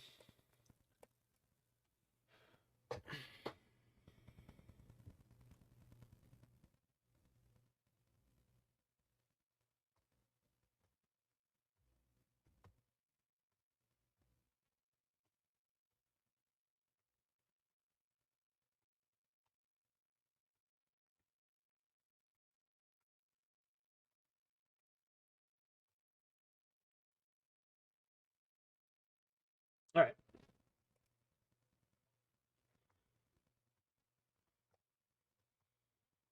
We have officially popped off with the Paradox engine and Dollhouse.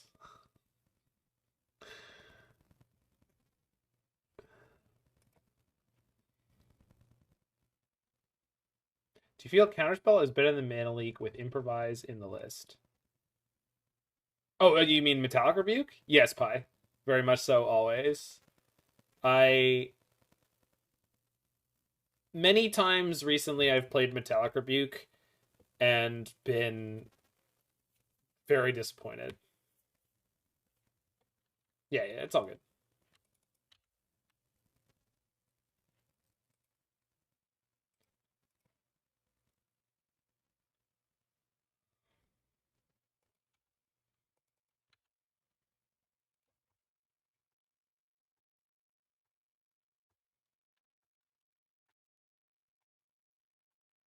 Do they not have a second land? Guess I should have brought in the engineered explosives. Okay, so let's try to spike a counterspell so I can beat whatever the first thing well, they're going to draw a forest. Which could cast them Omnath. Unfortunate.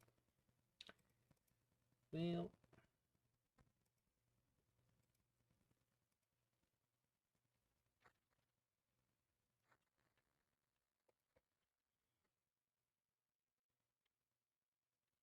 But I'm one artifact away from getting Thought Monitor in here. Jeez.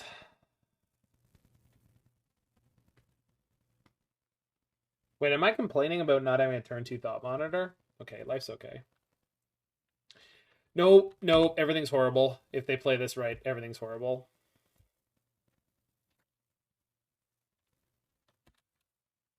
Fuck.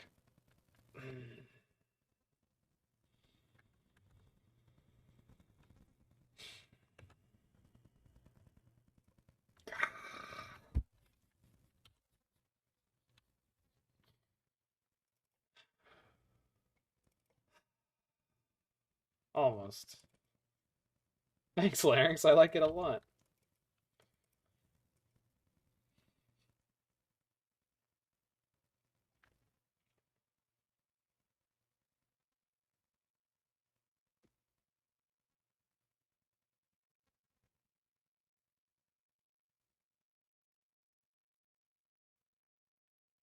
You imagine if we had Spreading Seas?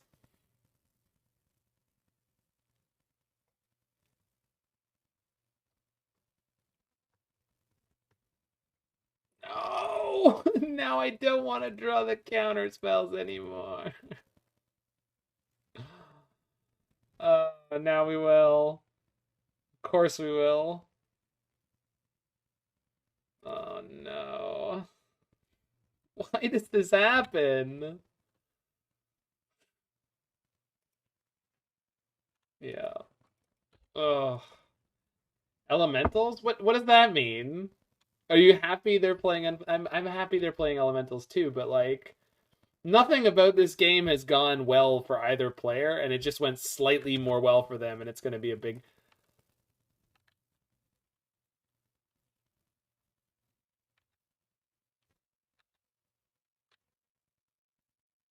You got it.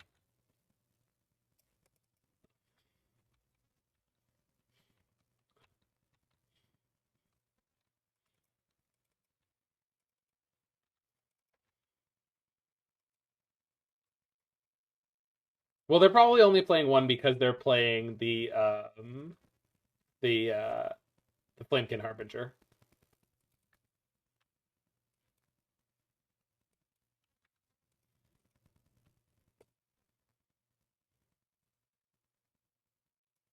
Oh god. Huh, I forgot about that ability. Well, that's going to be a problem.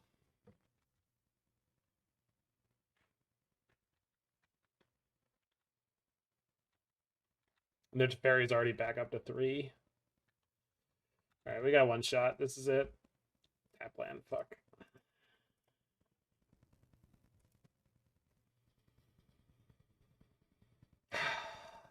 I'm not boarding in the engineered explosives because of that.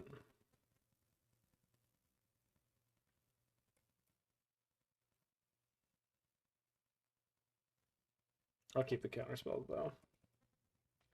It's okay. Them bouncing my artifact land ended up not mattering at all. Like, clearly, I kind of have to keep a more aggressive opener, but then if I get Solitude and Fury, it's, like, disastrous, so I don't know. Whatever. We'll be fine. You like all the removals? I don't. It's just so easy for them to blow you out when you have 1 or 2 removal spells. I feel like this deck can easily go toe-to-toe with them on their big battlefield. Okay, this is the keep. You just gave up keeping up with their card advantage? Well, I can't... The thing is, like, I don't have enough removal to make sure my removal does its job, Pi. Like, there's so many times where, like, a single Ephemerate just annihilates you. Like, last game, I got them because they went for the Ephemerate when they shouldn't have. They shouldn't have gone for the Ephemerate they went for. Or they shouldn't have gone for the block, right? One of the two things. I think. Because I didn't feel like they were in such a desperate spot that they needed to do something like that. If they have a turn 2 Teferi, I'm going to lose it. Oh my god.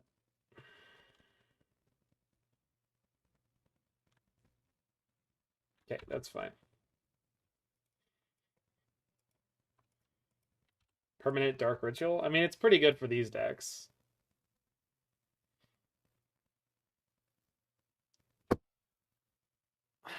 Okay. See, like, removal couldn't do anything here, right? And I don't know. I mean, that doesn't necessarily mean that it's not right, but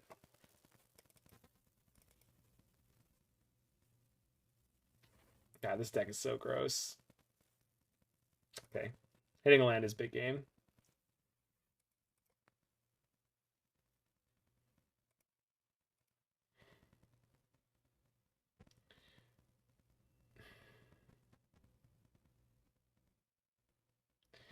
They don't have a cavern, so I really want to sit and counter.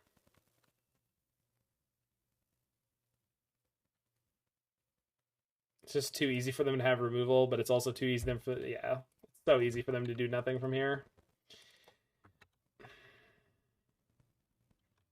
Might as well be efficient.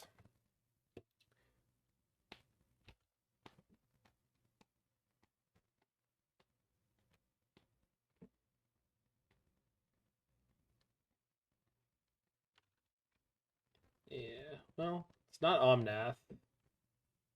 Oh no, it still could be Omnath. Sorry, they didn't play that fetch. Yeah, they could just go Omnath and play the fetch. Okay, and then we're doomed. Okay.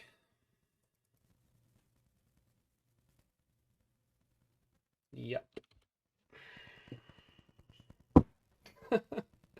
Game 1, it seemed like we had a chance. And in Game 2 and 3, they haven't played anything that they normally don't play. They just crushed us, I'm assuming.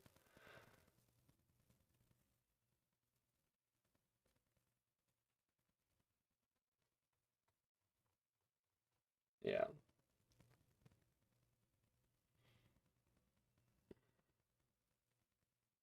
Bolt. It's probably good enough. Gotta hate Emry.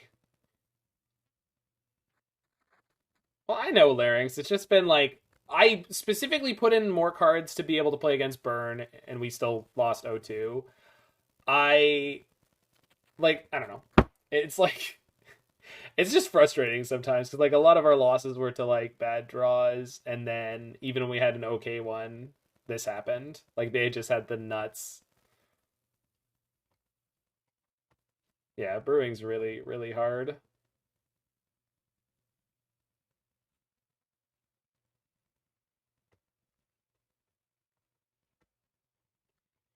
My biggest problem too is like I feel like I have to keep moving. And so like even when I have a semi-functional one, it's like once it's semi-functional, I feel like I need to move on because like what's the point in staying like I just feel like I'm going to lose people's attention by staying on it. But maybe that's not true. Maybe I need to spend more time on the somewhat good ideas.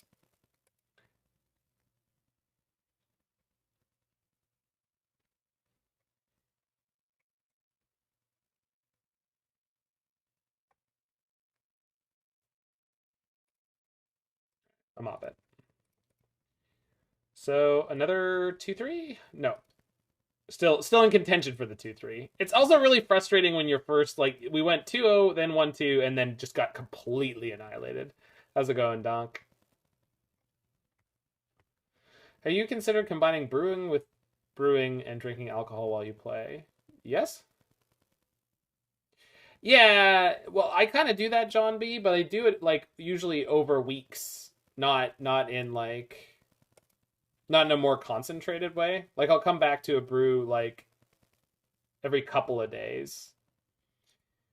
But sometimes I feel like I need to go like I have the blue white um Oswald like the 80 card blue white version of this.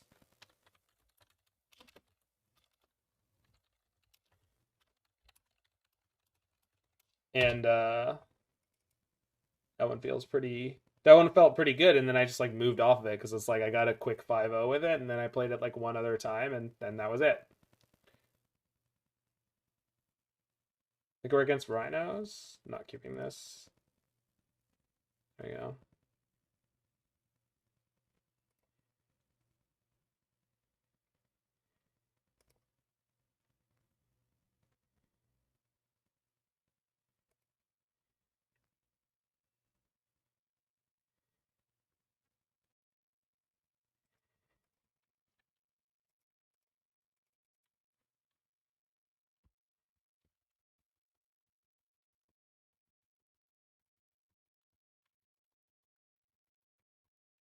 What the hell? That's not a top tier metagame card.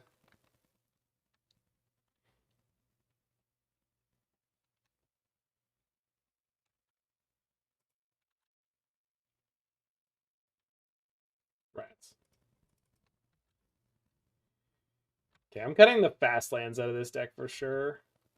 So the fast lands are going to come out for the pathways probably. And at least 2 of the fetches will go, but probably 4. Karth? Yeah, probably.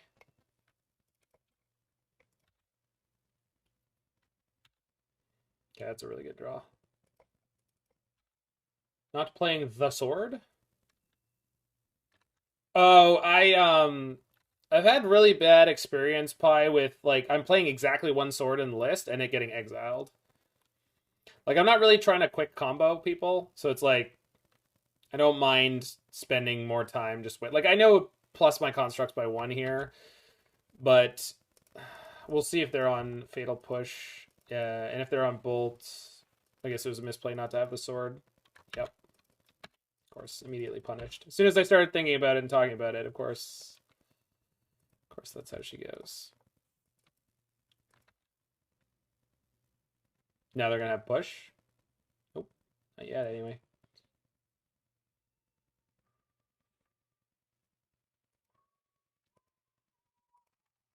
Oh, no. Ah! I wanted the untapped land so I could play the Spellskite. Ah! Getting distracted by crap. Okay, we're going to get Lilianaed into the ground here. Oh! Oh, good. It doesn't matter, because they also had Abrupt Decay.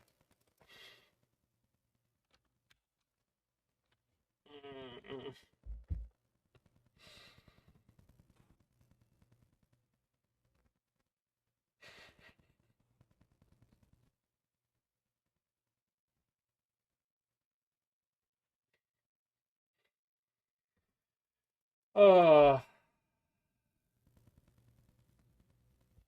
Well, they don't want to plus this. They probably will. Okay. It's so free.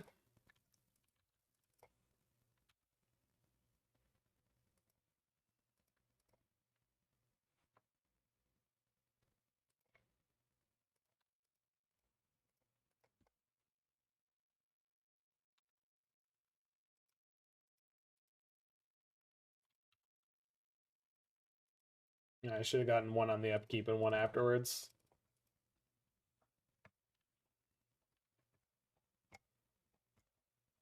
Yep. It's Karth.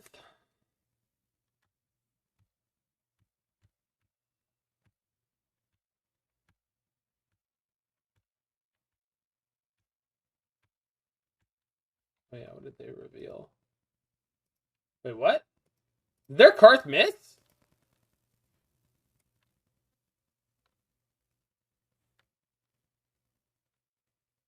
It missed. Wild.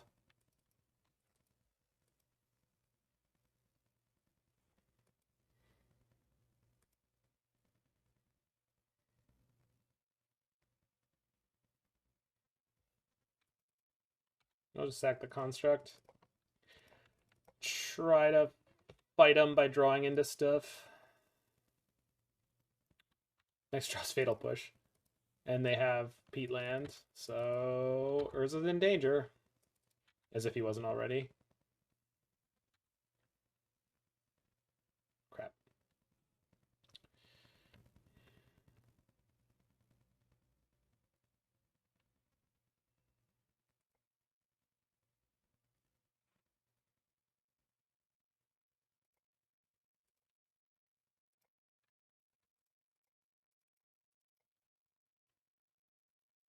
Crap.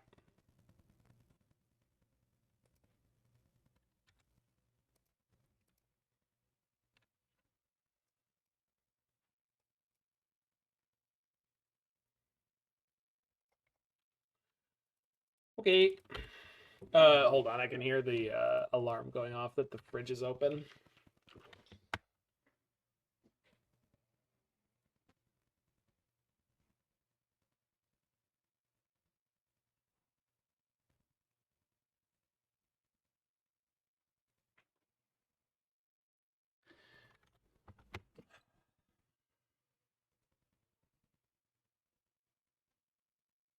Yep.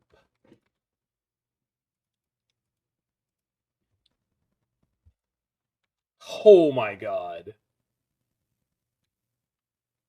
What a draw. This can ult next turn.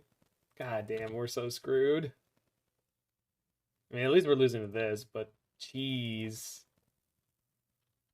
And their draw was like just perfect all the way up. It's classic Jund.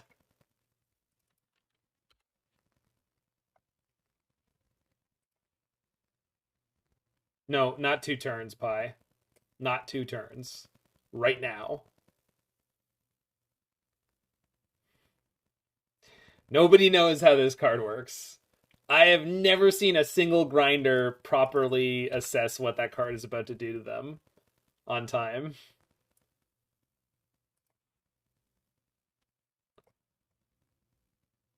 I feel like casual players usually understand it better faster.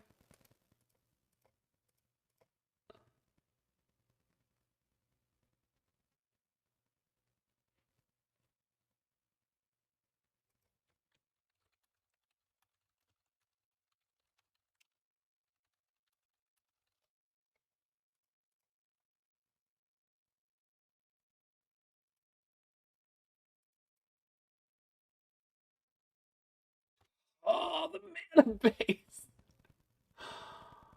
Oh, all right.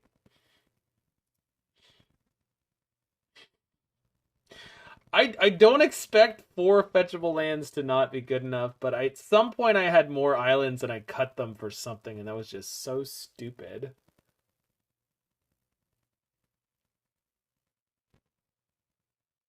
It wasn't the one Watery Grave that's the problem. Springleaf for blue? Well, that doesn't help me, Rockstacker Stan. That doesn't solve any of their board. I needed extra mana to make the construct to maybe have a chance, but that doesn't get Emry and hope. For what? What is the hope there? There's no hope. There's no hope there. That game was not. That game was about as bad as it could be and wasn't getting better. I just don't. For what? What was I gonna draw? Everything come off of Paradox Engine? No, she doesn't have haste.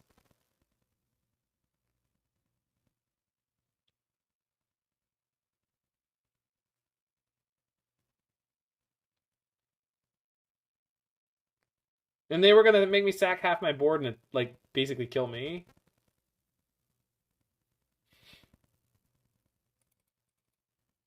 Get needles.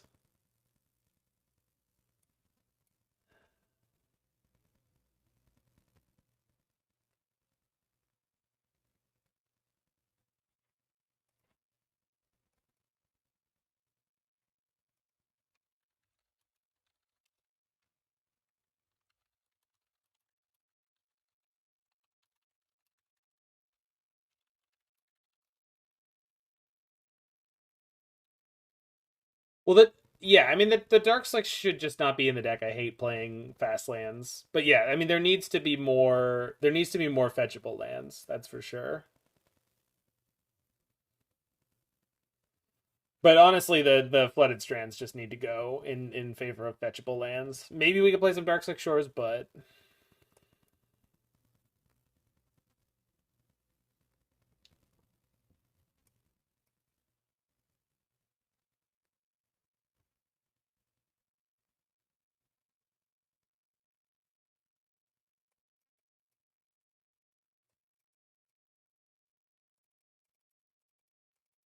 all right. I'll beat the Goyfs by playing through. I should have had the Relic. So post board, we'll get the Relic back. Forgot about the Goyfs. I mean, this is the hand.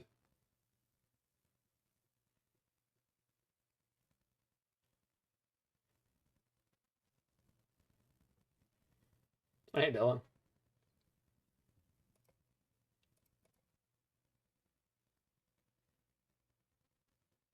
How's the Blood Fountain felt? Pretty good. I haven't gotten to sacrifice it once. Which is obviously not the reason people are excited about the card, but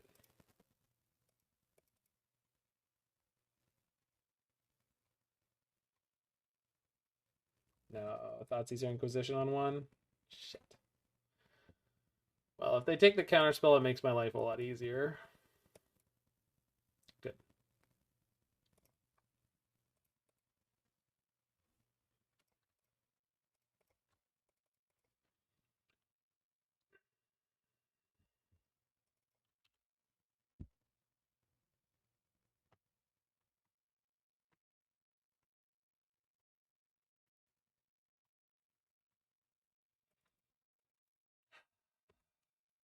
If they have the perfect curve of stuff again, I'm gonna be real annoyed. At least we didn't have a Thought Monitor. We couldn't play this game. Red Source, Alpine Moon? Nope. Thank goodness. And this time the construct is big enough to punch through a bolt.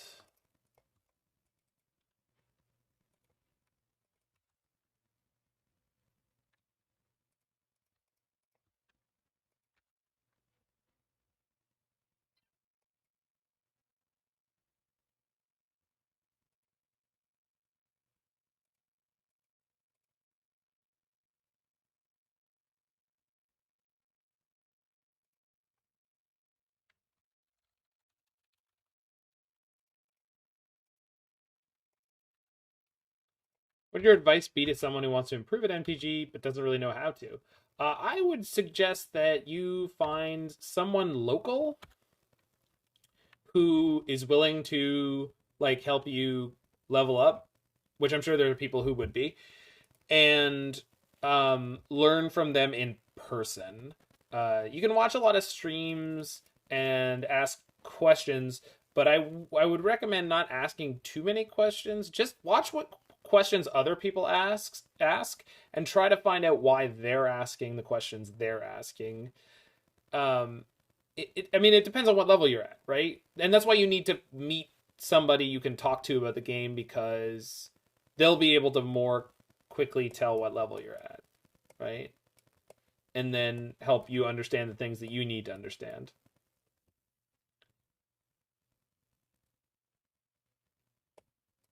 We need the relic.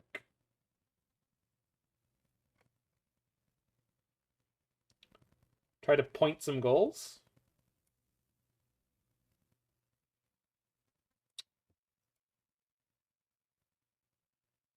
Yeah. Yeah, do it by small steps. But the thing is, Pi, I think sometimes it can be really hard to set goals when you don't know what you don't know, right? If that makes sense.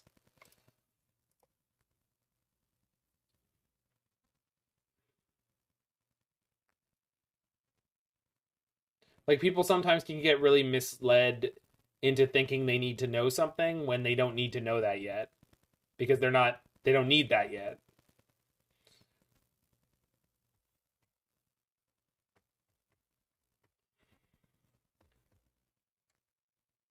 They took the blood fountain. Thoughtseize bug. Every time.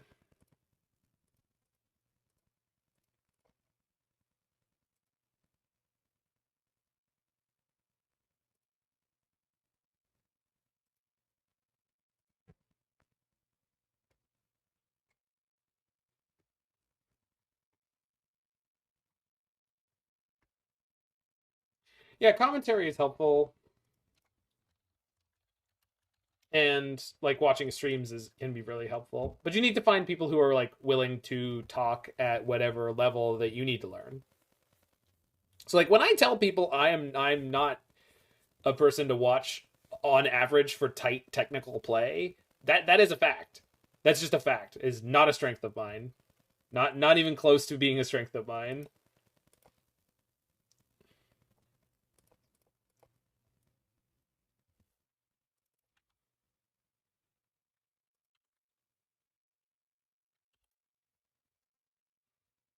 Okay, if they don't have removal here for Emry, I'm in a good spot. If they have removal here for Emry, I'm not in a good spot.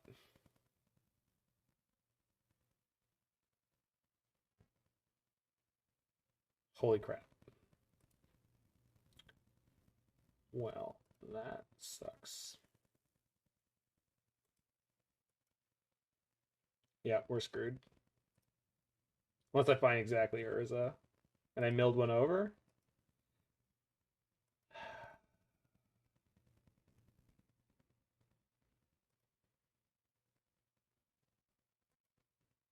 Well, actually, I have 2 Thought Monitors I can play on back-to-back turns.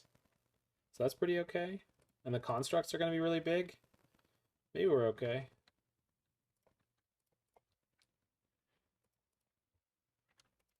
This is another game where I really wish I had Crucible. If they attack into the Thought Monitor too, I get more draws.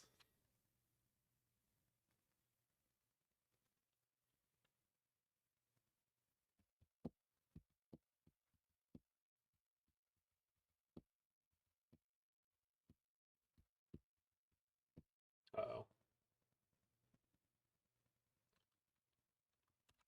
Fuck.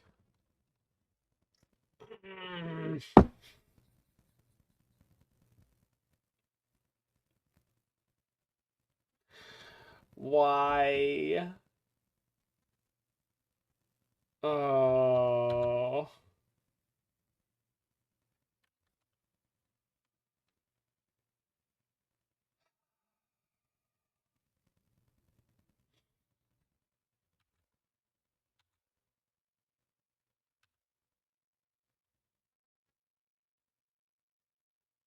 Paying costs. Turok without kicker, that's fine.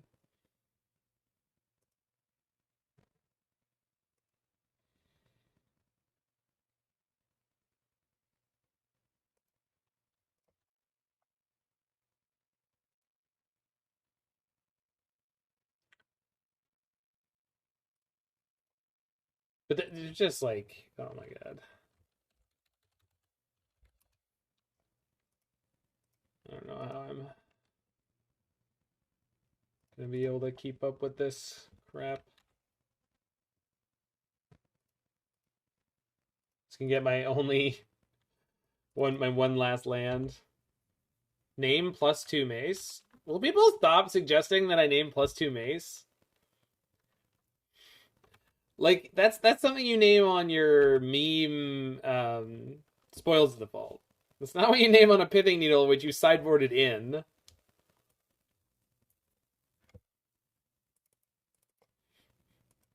That's not how any of this works.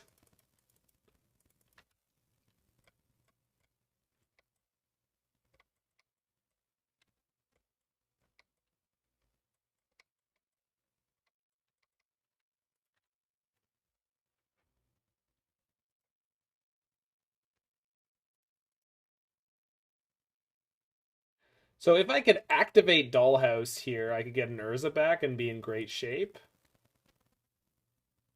Which is like worth knowing that the core concept of this deck is kind of working. But again, I boarded out all my fatal pushes because I forgot that this card was anything. Because I just said, you know what, we're gonna beat their Planeswalker plan, and that has not worked out.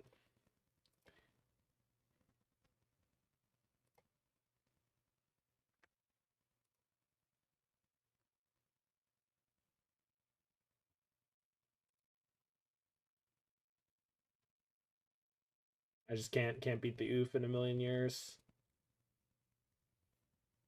Just literally don't have a plan now.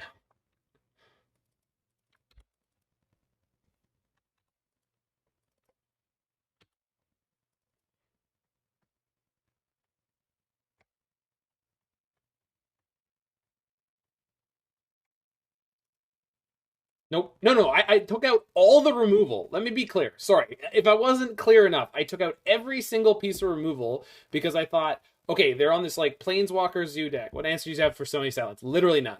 These are not cards I'm thinking people are playing in this format. They're not great against Hammer Time. Like, what are they playing these for?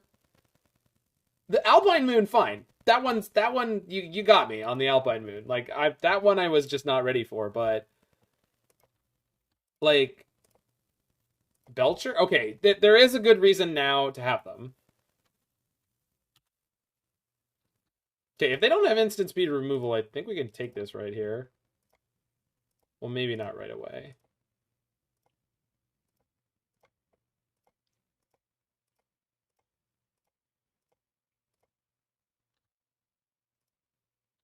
So we do this. Oh yeah. It looks like they're F6. Oh my god, I boarded out the Paradox engine. Because I thought it was bad here. Stupid idiot.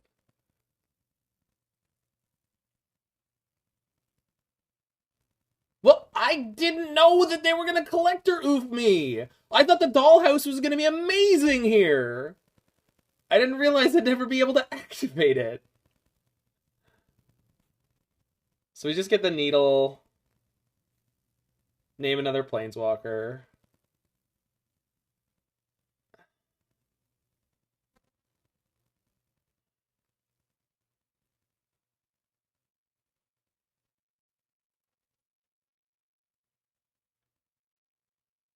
We just have to play white with this deck. You just have to play white with this deck. We won't play Blood Fountain, but we'll play the same deck. We'll play it with white.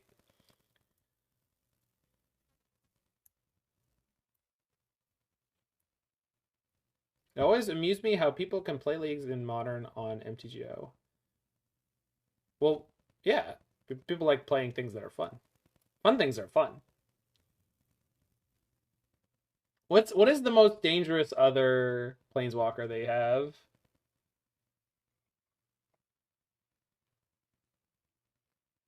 Because I've already named Liliana.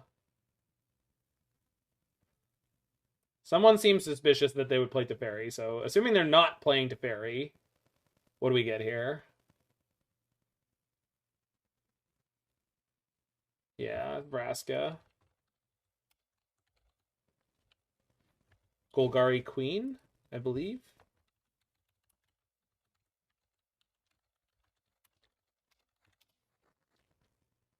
Yeah, that's the one. Oh, Grist. Maybe.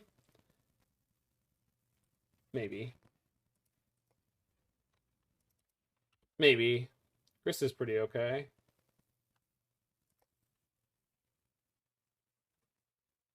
They did have the new Sorin. The new Sorin just draws cards. It can't kill my creatures. So I should have been more specific. Like, what I'm worried about is anything that could kill my construct. So this makes 2/3 vampires with lifelink. It's also a Dark Confidant. Okay, so they down tick first. But they won't attack with that.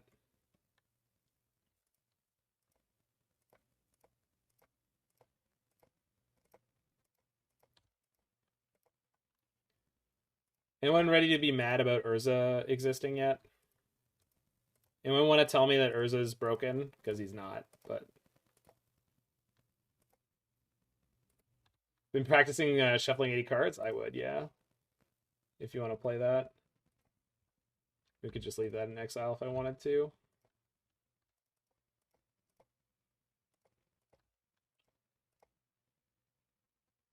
Whir. We cast Whir.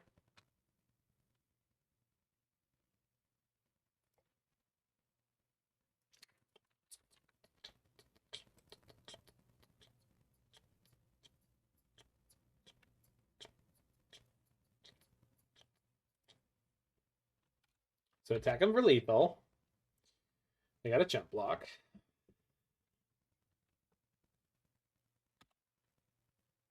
Uh?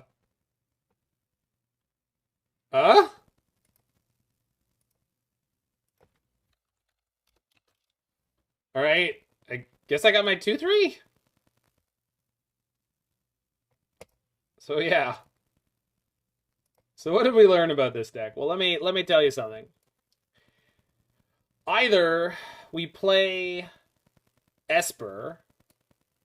Well, first of all, his mana base is trash. We need to reconstruct the whole mana base.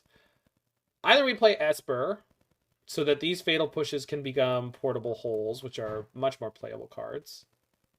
And portable hole solves a lot of problems that we were running into. Or we go blue-white, cut the blood fountains.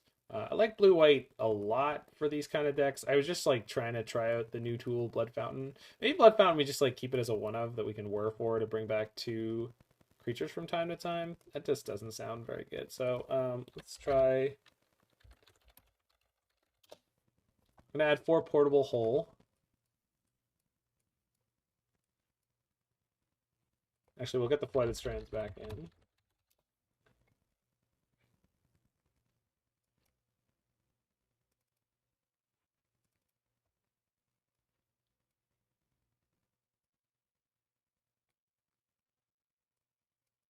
Cut down on the artifact lands.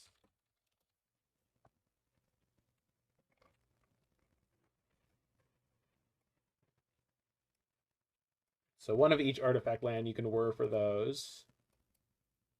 Not that you normally would, but...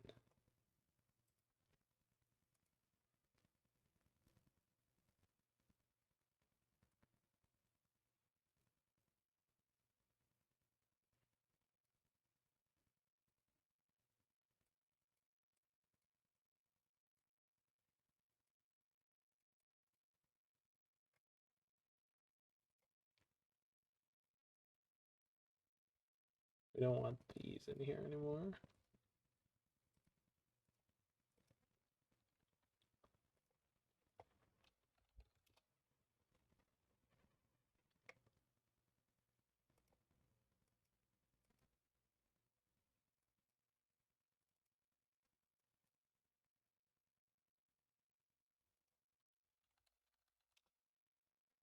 Hallowed Fountain in here.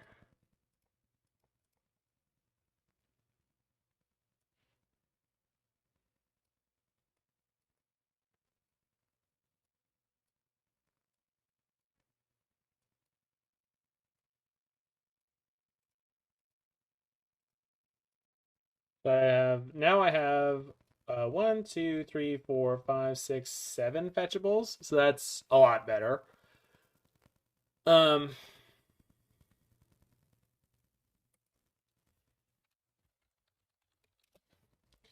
feel like 1 blue-black pathway. Maybe 1 blue-white pathway.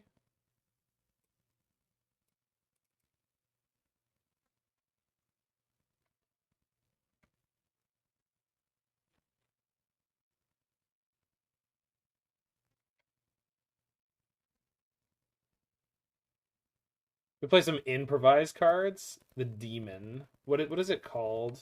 Archdemon of something?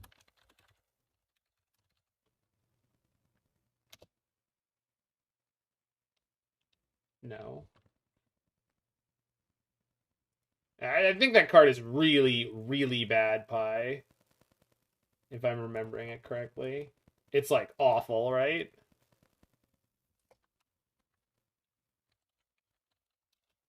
It's the improvised demon, Alex. There's only one. Oh, improvise is only the second set, right? AER. It's the improvised demon, I mean.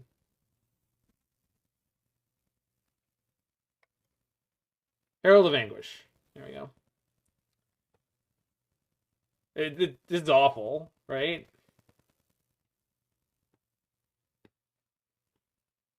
It's really bad.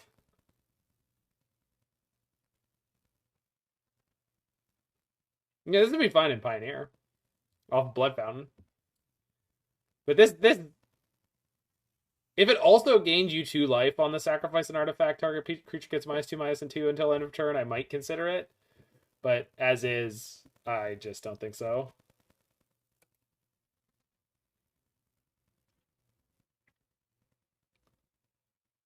So in the mono blue version, when I built Whurza, or sorry, when I played Canada Man's Whurza deck initially, in the mono blue version, we basically never ever had problems getting enough artifacts for Thought Monitor. And that league, we really didn't have a problem at any point. So I'm going to go ahead and just like cut down to 1 Blood Fountain. And just like a very, very light splash in black for it. So we can fetch Watery Grave or Hallowed Fountain with any of our 1, 2, 3, 4, 5, 6. Let's go 6 fetch lands. The thing seems to be working, guys, Dade Murphy, so it might have whispered it to you. Deck needs more Lantern of Insight? I don't think so. So now we got the portable holes. We can get 2 more Spellskites in here. And then how are the artifact numbers looking?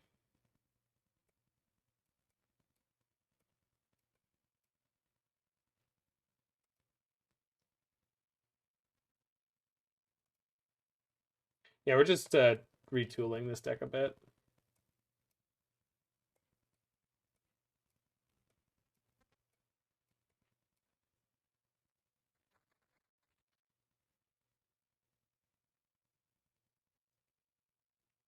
You passed out, you got the vaccine today. Cool, cool.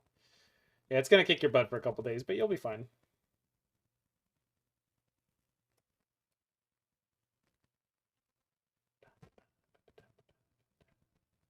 Let's get a second Hallowed Fountain, I guess.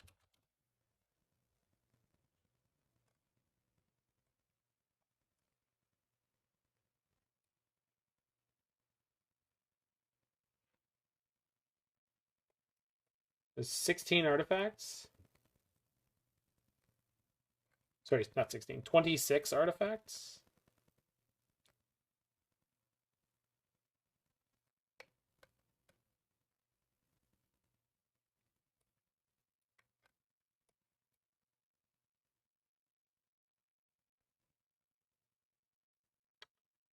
And the 2 lands.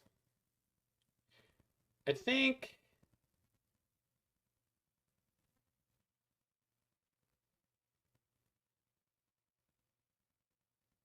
So how many white sources do I have on one? 1, 2, 3, 4, 5. Is it 1, 2, 3, 4, 5, 6, 7, 8, 9, 10, 11. It's a bit light.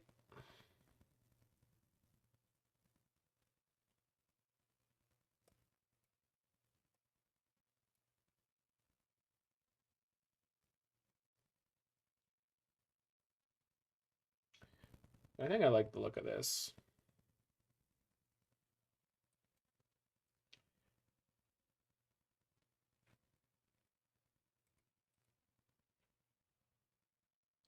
Yeah, I really, really like Ingenious Smith, Borachon, and Esper Sentinel, but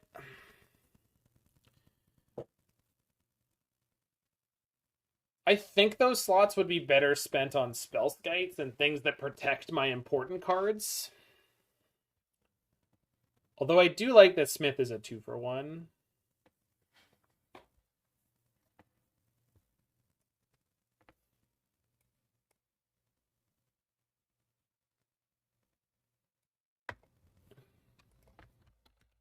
I just love the card Ingenious Smith. I really do.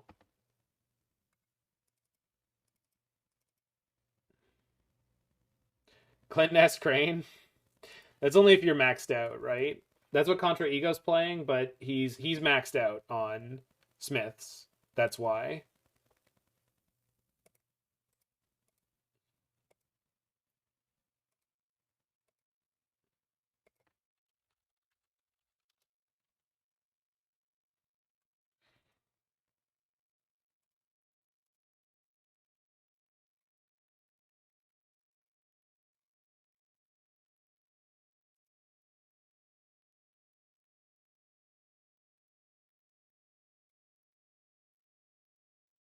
Yeah, they are. Yeah, he's maxed out on Smith. That's why he's playing Crane. I should jam a bunch of this deck is what I should do. Anyway, if anyone's in the future on YouTube watching this video and you've seen both the League and the Retool, make sure you hit me with that like button, smash that subscribe button, leave any comments about how nonsense we played this and how much better it could be with your helpful suggestions. See you there.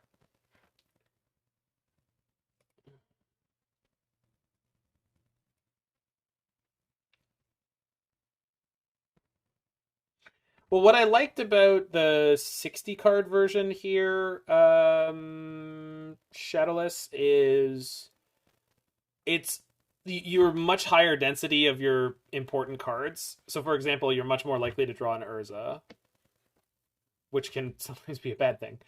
But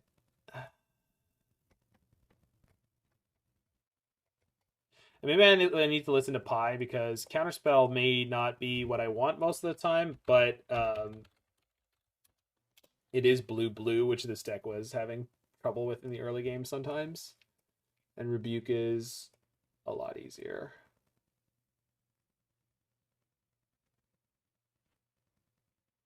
With Metalwork Colossus or a Whir. What? What's going on?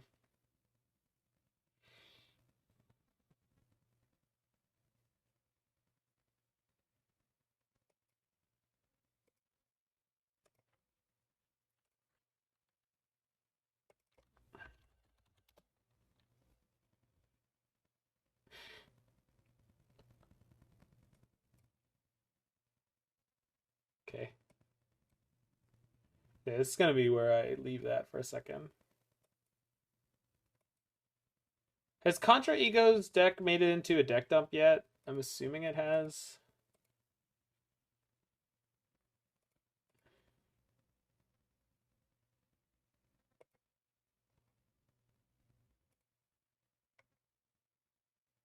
Yeah, it is there.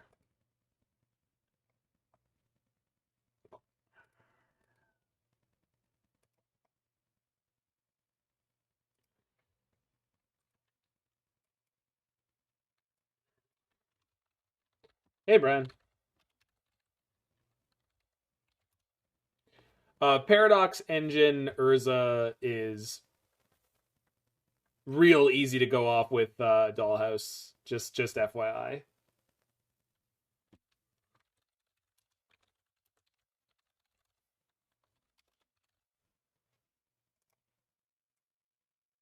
Just the most free.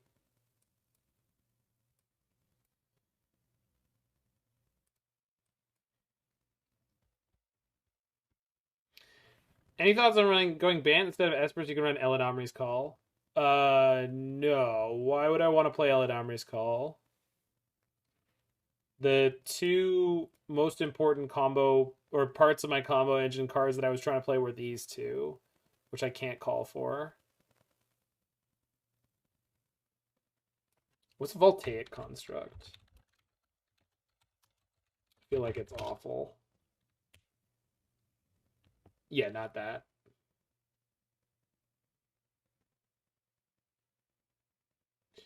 Sure, yeah, Pi. All right, so there's obviously Thopter Sword in this deck. But Paradox Engine plus Urza gives you a lot of different it creates an engine that's almost a hard combo. And Paradox Engine plus Emry means you get to play every single 0 cost out of your graveyard. And any 1 costs become like mana neutral. Yeah. And then if you also have an Urza, that goes completely bonkers too.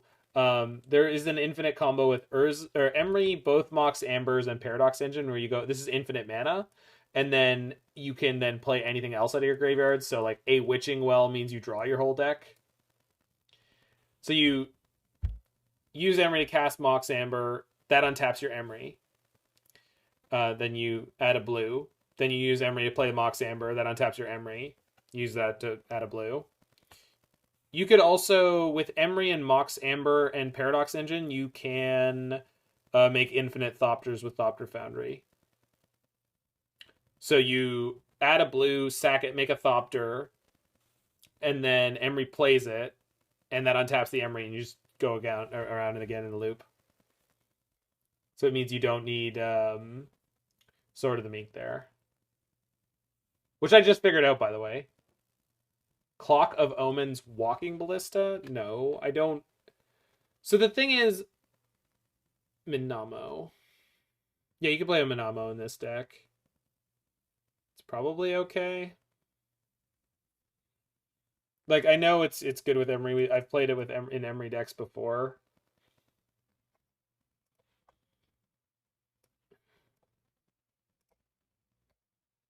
Clock of Omens Walking Blade. Is that what are you gonna do there?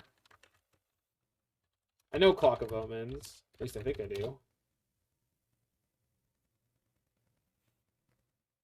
Tap 2 untapped artifacts and control untapped artifact. What are you untapping?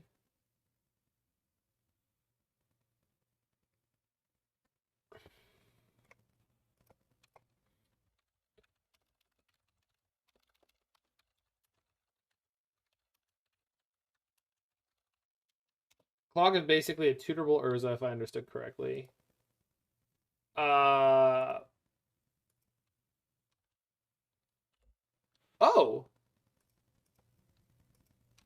Maybe.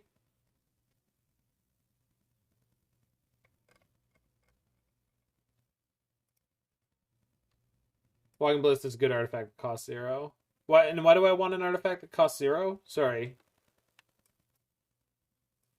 Oh, to cast off the Emry. Okay.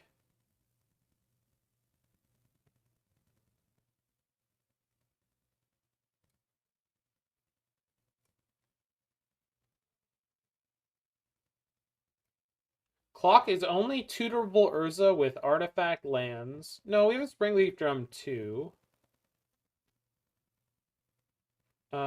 Also, if you can make Emry into an artifact, which Dollhouse of Horrors does do. Yeah, main decking a bridge is something this deck should have. No, not Pentad Prism. We're not playing Pentad Prism.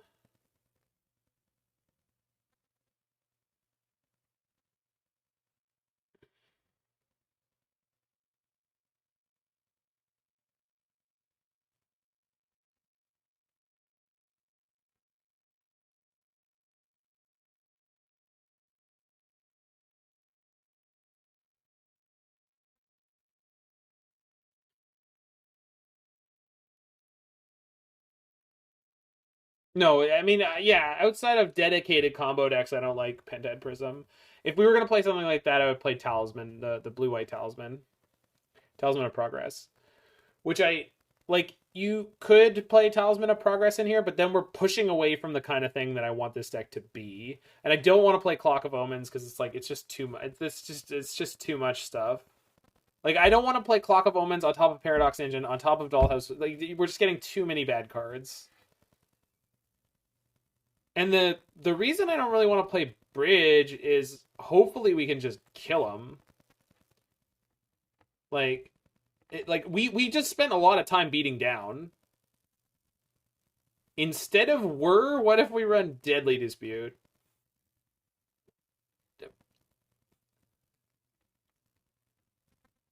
No? Scrap Smith for Oswald.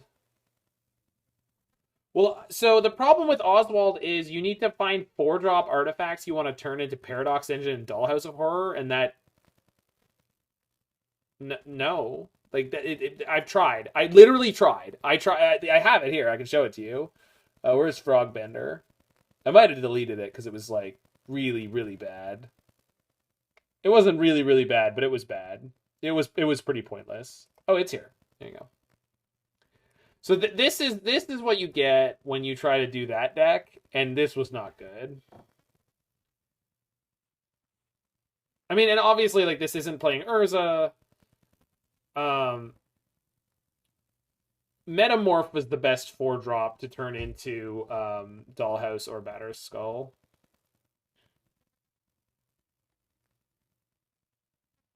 KCI? Well, you just sack artifacts for mana then. 4-drop artifact, play Pot. Phyrexian Metamorph's better. Treasure Keeper. Nope. No. I do not want to play Treasure Keeper. Alright. Let's see what we need for this deck. He still got the...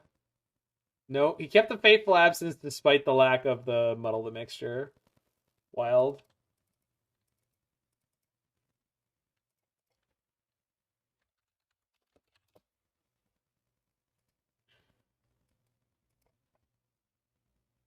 Yeah. I have an 80 card version that's doing a lot of the stuff you guys are talking about. Hold on. It's like...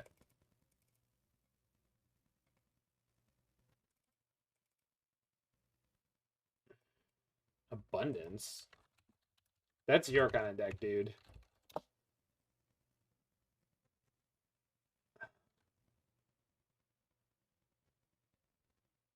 Yeah, that's your kind of card, dude. I remember Bears Go Burr.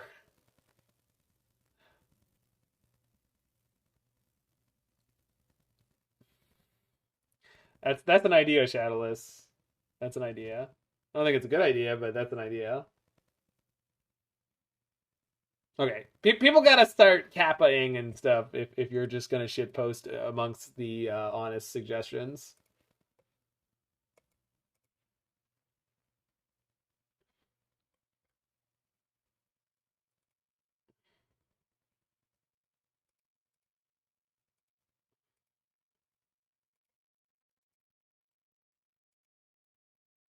Oh, sorry, I didn't see you there, Shadowless. Here's an idea: play Urza, Dollhouse, Paradox Engine, and Dwarf Bug, so we can tutor artifacts.